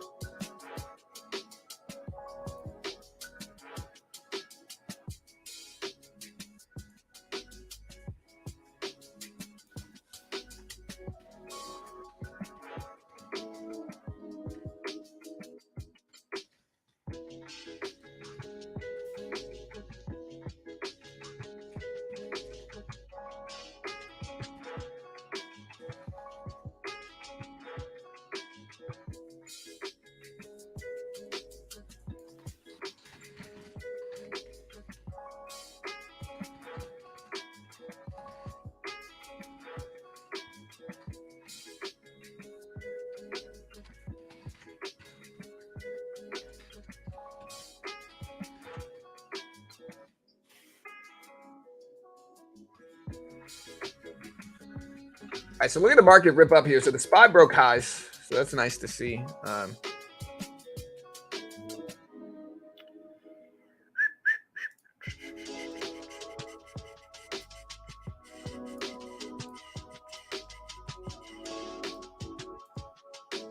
You'll see what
All right, guys. So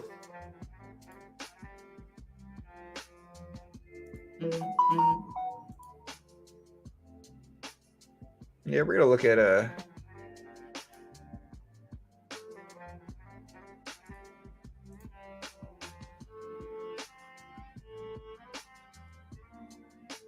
some stuff, see if we can get some good momentum coming through. Oil's going straight up right now. Yeah, I'm in gold. We'll see what gold does. I'm in PayPal too. PayPal's up a little bit today as well, but not too much. Gold is just kind of diversification trade. Disney's doing nice though. Disney breaking highs with everything else.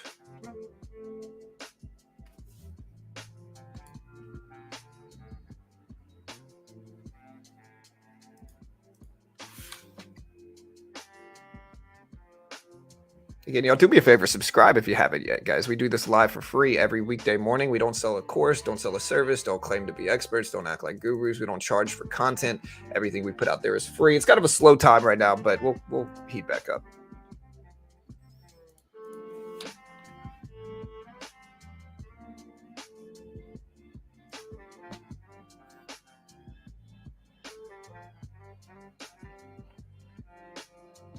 Dollar index moving back up a little bit. Again, I'm watching the SPY here. Gold dipping down. PayPal still green. Oh, that's nice. And again, we're day trading on a place called Topstep. Topstep is a funded account program for futures. And so again, if there's a lot of people who want to day trade, but they just don't have the money, they try to day trade a cash account, but you're so restricted trading a cash account. Like you can only, get in and out a couple times. Like it's so restrictive. And in order to be able to day trade profitably, you need to be able to have freedom in your trades. And that's what the futures market and day trading gives you. And Topstep is the easiest way to get your foot in the door. It's much lower barrier of entry. So if you don't have a ton of equity, Topstep's probably where you want to be. Again, what they do is they give you a demo and they test your skill. Base one's 50K. If you could hit 3K on that 50K demo without losing 2K, they essentially fund you 50 grand with a 90% split. And so it allows you that if you're good enough as a trader, you can get funded with a much smaller investment. If you don't pass it, you probably would have lost money with your regular account anyway. And so it's kind of the best of both worlds, where if you pass it, you get 90%. You get most of the rewards for passing it and doing well. If you don't pass it, you lose much less than you would. So again, just a genuinely good option here if you want to check it out. They are a sponsor of mine, so I'm biased, of course, but check them out. There's the link.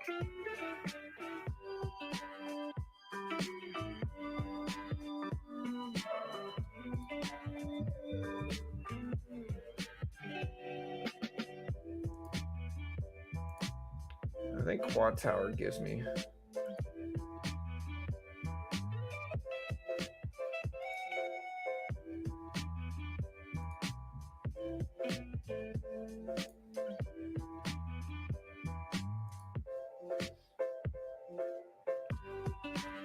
Doesn't Quant Tower give me Bookmap for free?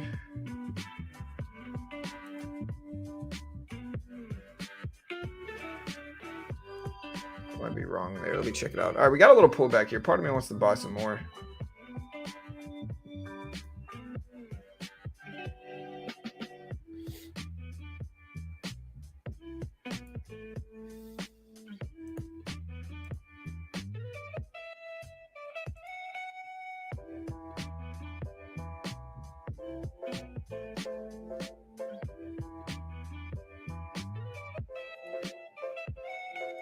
All right, so we got a little dip here. Again, we got about 20 minutes. I'm going to buy up another contract here on this little pullback. See if we get a bounce. We're right around lows. SPY's kind of chopping back and forth, so.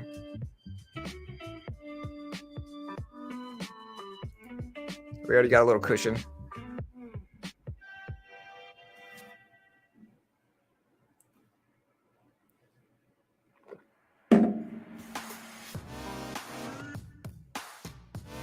Target pulling back a little bit, so we do have retail pulling back some now.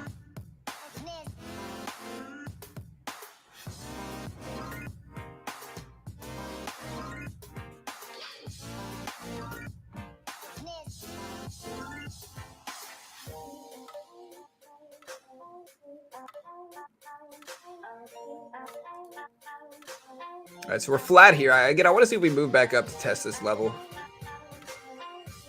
That's the goal. Up a little bit. We got a little pop.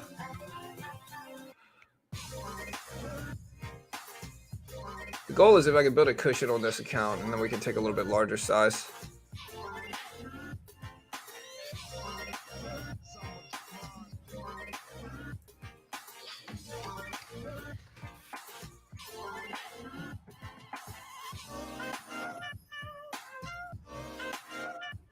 I think a lot of volume has died down in the market some just because there's not a ton going on.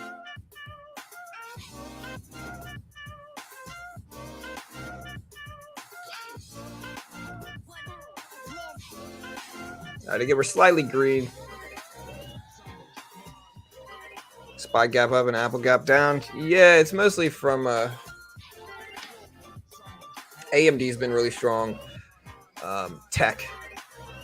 But while Apple's down, other stuff did well yesterday.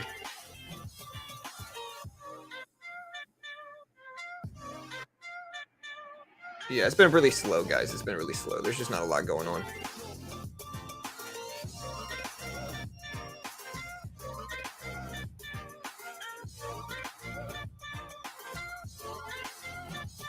All right, so we got a little move up. Again, I'm in one contract here. We're just starting small. We're green on the day already, but I don't want to...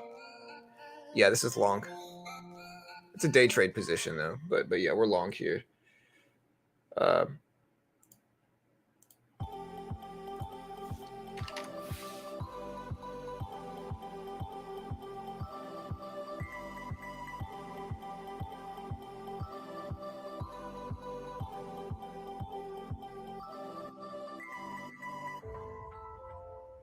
We're up small. It's not really enough for me to take profit yet, though.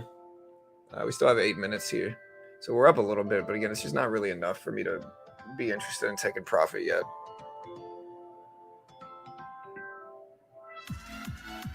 We got the bounce that we wanted, and now we're in a position where if it breaks down, we can get out pretty close to flat, but we can also give it some more time to go in our favor too.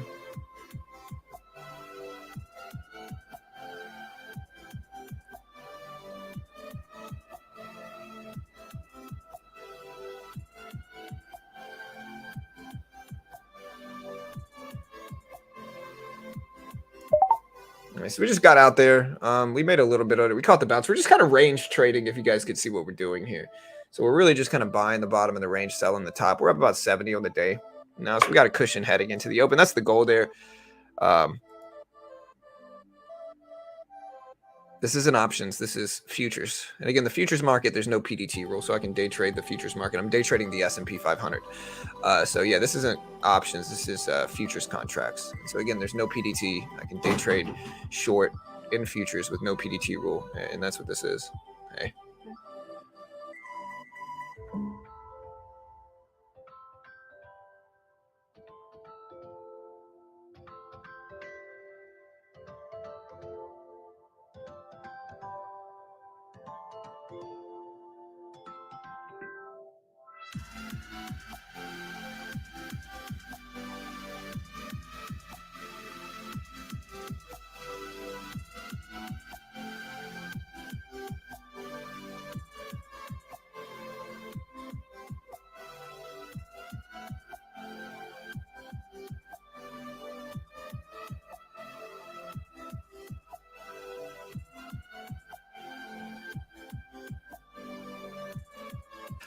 What's up, Emmanuel? Hey, good day, man.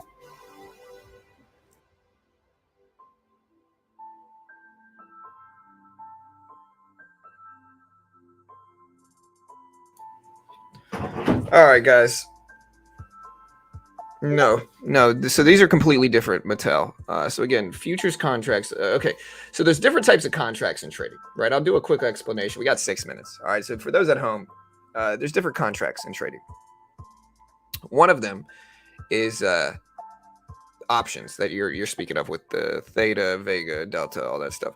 The other type is futures, right? What the futures market was actually created around commodities and farming, right? So back in the day, farmers would grow crops, and by the time it came to yield those crops, they would lose money, and so they were getting frustrated. So what they started to do was they started to sell contracts locking in a specific price for their yields so that they didn't get crushed with the volatility, and they let speculators speculate on the prices, but they had a for sure price. You know, they knew what they were going to make as they started farming, and it was a much easier way to farm. They called it futures because, again, traders were speculating on the future price of a commodity like corn or whatever. And so over time, this market grew to a point where you could day trade, where you could trade not just commodities, but you could trade what's called index options, right? So these are indexed. You can basically trade the S&P 500 in futures, but it's not an option contract. The only difference is, like, you got to roll over the contract every quarter to the most volatile contract, right? So the one with the most liquidity, the most liquid contract. That's the only difference. Aside from that, it's basically like day trading stocks, where you buy market, buy bid, sell the ask. You know, the only difference is the sizing that you're using, and future sizing is a little bit different. It's all based off of what you're trading. But aside from that, it's pretty much the same as day trading stocks. You know. And so again, if you want to try out futures without taking on too much risk, the base package on Topstep is about $140 if you use my link. You know, it's a funded account program, so they're going to test your skill. And just taking the challenge builds your skill. There's also like free coaching. You get to keep $5,000 of your first profit. There's just a lot of benefits to trying it. Again, if you check it out, just a lot of benefits to trying it. There's a 90-10 split once you're funded. You get to keep 5K of your first money. Payout process is simple, fast payouts, dedicated funding coach. You can use multiple accounts once you're funded. You get your first payout bonus. You know, there's just a lot of benefits. Free coaching, support. Trade IQ allows you to build rules for yourself. You got coaches and stuff like that. So it's all kind of a great service, to be honest. You know, useful. You can trade oil on there too. So oil traders, you can trade oil. And if you want to check it out, here's the link. But yeah, market opens up in about 3 minutes. So CL, crude, surging up a lot up to 72s. I'm sure ExxonMobil's loving this. Yeah, we'll watch that for sure. I'm not really a big oil trader, but thank you, baby. All right, thank you. Hey, will you bring me the antibiotic? It's in the fridge. Like 8 milliliters. Sorry, I'm on amoxicillin for my ear infection. I was feeling rough yesterday, but I'm feeling better today. All right, guys, 2 minutes.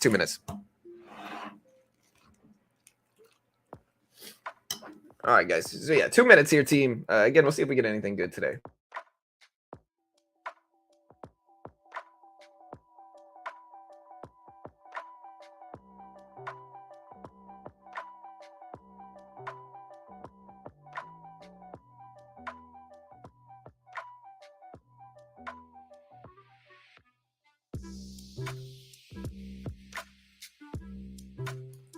Yeah, we'll see what we get, guys. Again, market opens up in about 1.5 minutes. Again, we built up a cushion where we're up like $70 on the day, and we'll see if we can keep pushing.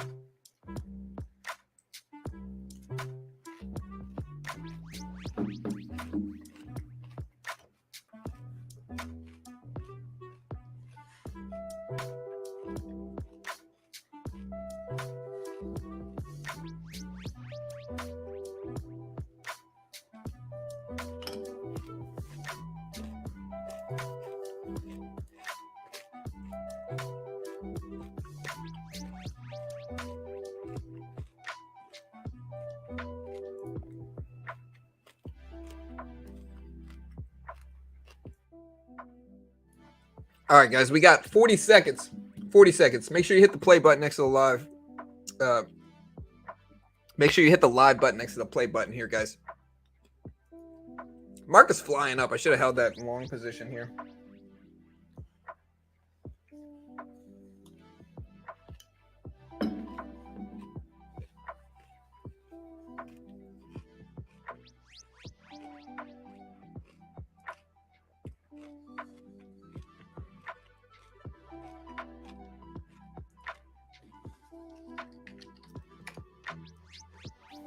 You know, snap up to 870s.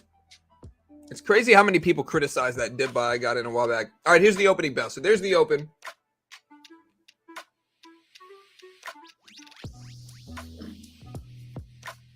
I need a pullback before I really start to take some large swing trade positions. Tesla dumping. Here, look at Tesla dip. All right. All right, guys. So again, here's the opening bell. Market hasn't really moved a ton.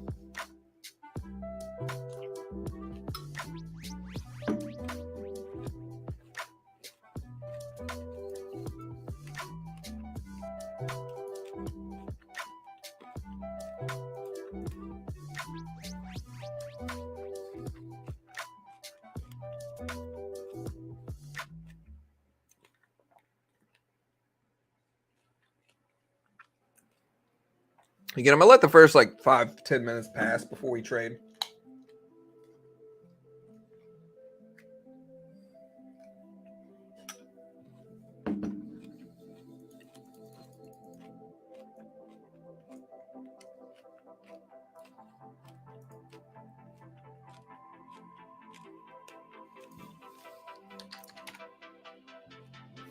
Yeah, Apple filling the gap now.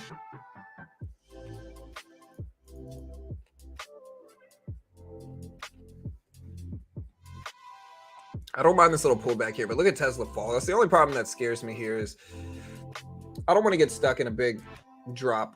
Again, I do think the market's up a lot over the last few days, and so I just got to be careful.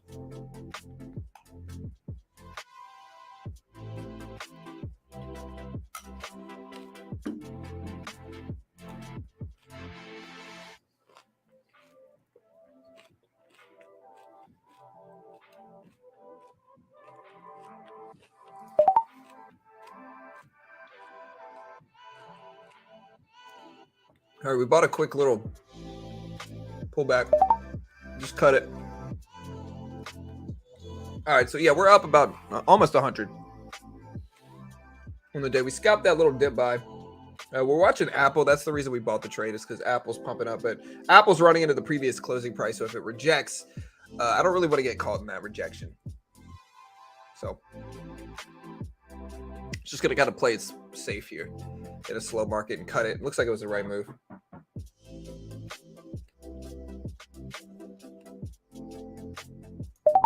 I'm gonna buy this little pullback now. See if we catch it again.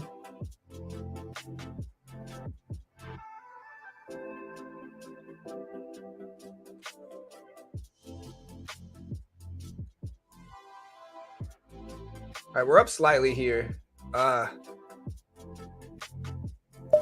right, we just cut out of that one as well. We're up about 110 on the day. Here's the P&L chart if you guys want to see it. Nice, not a bad little graph here. We built up a cushion. Again, a lot of this is based around what Apple's doing. So Apple push it up, breaking the previous close. I can kind of sit back on it.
Oh, my bad, guys. I'm talking and I'm muted.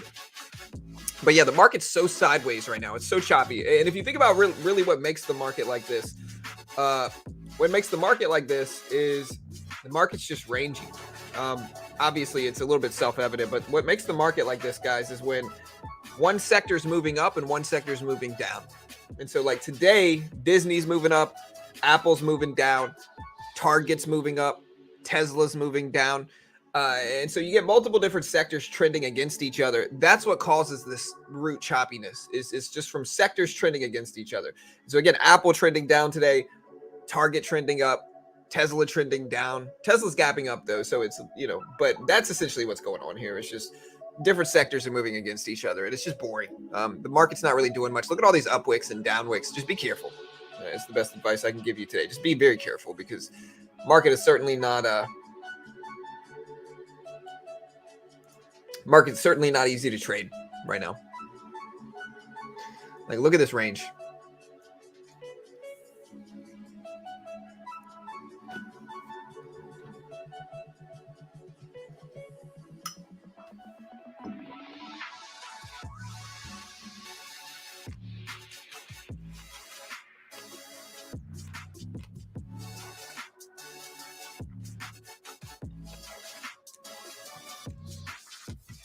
All right, now the SPY's pushing up.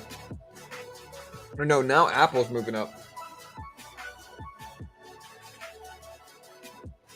Disney's actually pretty strong today, but man, what a bad market right now, guys. Again, my hands off the... Again, we made a pretty good little run today. I mean, we're up about 130, 140 on the day. So, but really, we got to wait for the market to change. We got to wait for it to hold.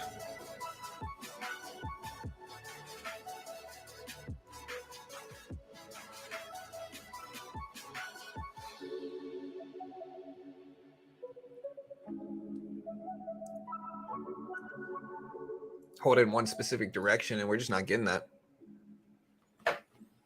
Yeah, so just be careful, guys.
Yeah, you can see I'm shorting Apple right now.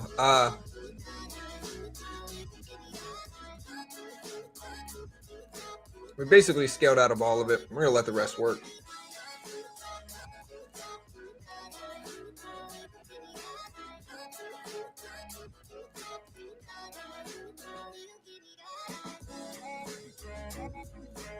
Market's just been so fake outish. Like, it's just been faking people out nonstop. Sorry, I wanted to eat my cereal without looking messy on stream. Again, part of me wants to short, but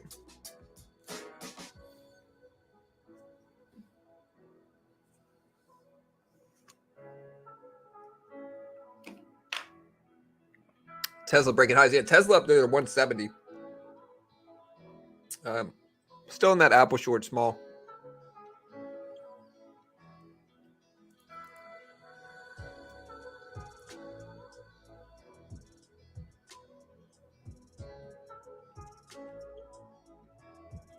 Interesting. The market's still breaking down. And again, we're in Apple short.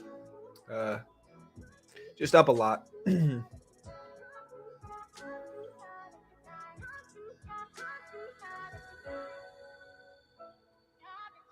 Disney's looking good today. Disney back up to 91.50s. Again, Apple short's still turning out pretty decent, but I'm just going to cover it at the bottom of this range here and make my little money and just wait. But we're green on the day. We're just not... I'm not poking too hard at the market right now. It's just not really a super easy, favorable market to attack. Tesla skyrocketing it up though, man. Look at Tesla here. Tesla up to 170s right now. Look at this. Just under 170. Disney breaking over 91.50s. Apple did break down some more. Wait, Tesla had a shareholder event yesterday? I missed it. Oh, man.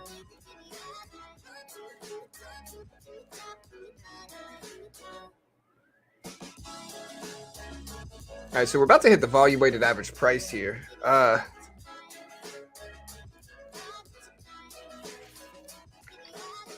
There's the bounce. I was thinking about buying it. I was going to buy the micro, though. I wasn't going to buy the regular because, well, frankly, I just don't trust it. But I got a little bit of time to buy the regular. I'll take 4 contracts of the regular here of this pullback. Slightly green. Kind of a falling knife type trade, but, you know.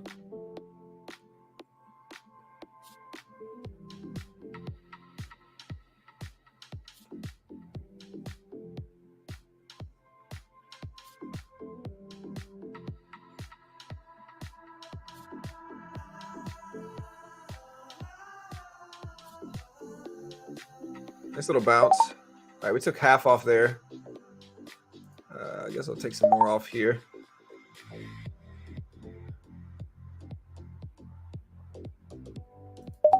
Go ahead and get out the rest there.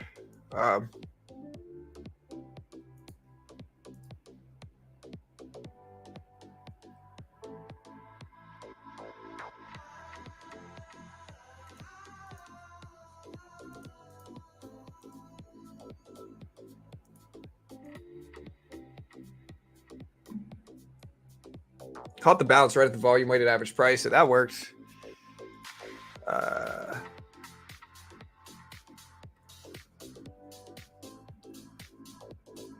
Disney doing pretty nice today, though, so Disney's bouncing back.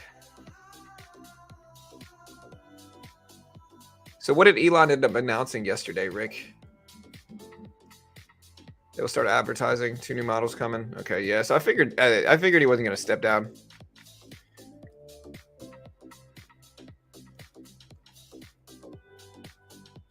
Cal. So VWAPs are going to be different because it's the E-mini. Unless you're looking at the E-mini as well, could be different. I'm using the 1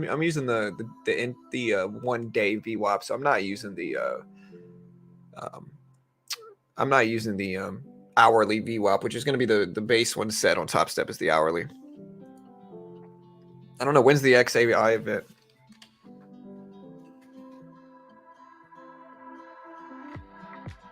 AI day was 7 months ago.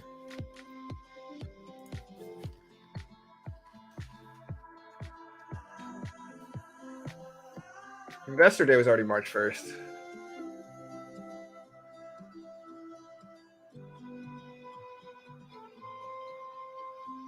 We were straight up. We were absolutely correct, though, about that call at the volume weighted average price level. Yeah.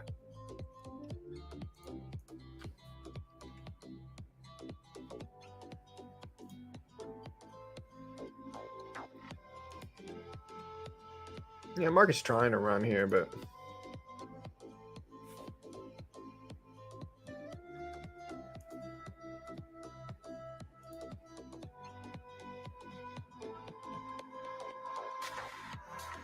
Tesla Cybertruck coming later this year. More factories. Tesla Energy div making more than cars as they always predicted, and bot progressing faster. Every metric good? Well, that's good. All right, so we're testing the volume weighted average price again here.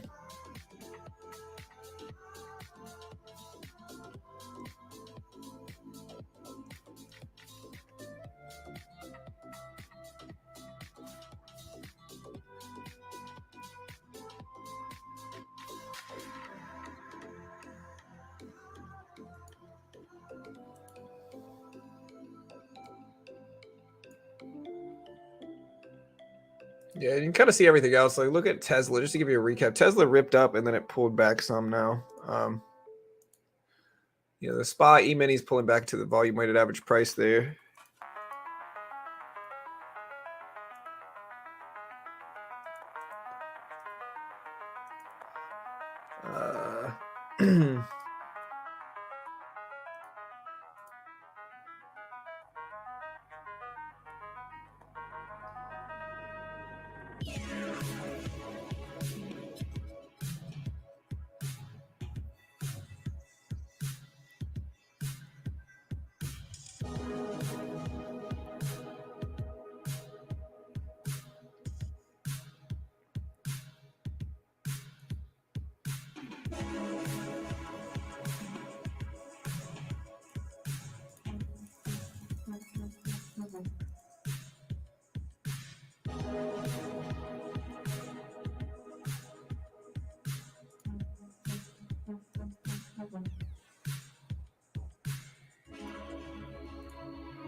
All right, guys. So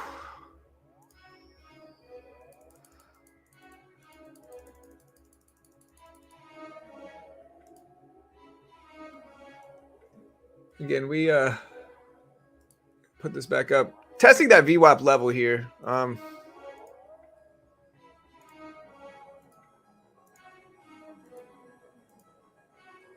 Pretty good day though. I mean, we're green. Just depends on whether you think the market will hold here.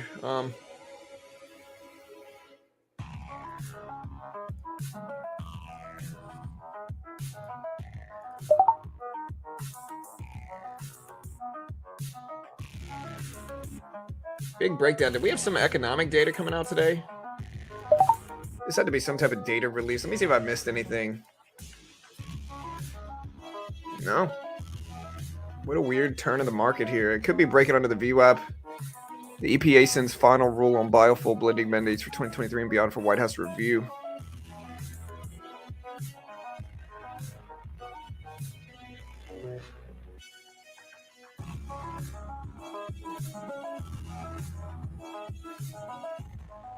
Market's really starting to flush here.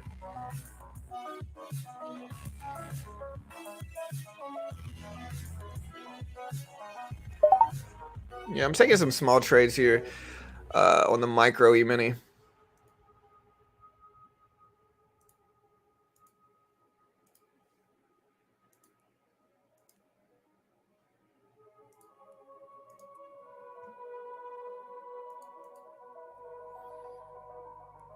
So we got like a big move up and then a pullback down.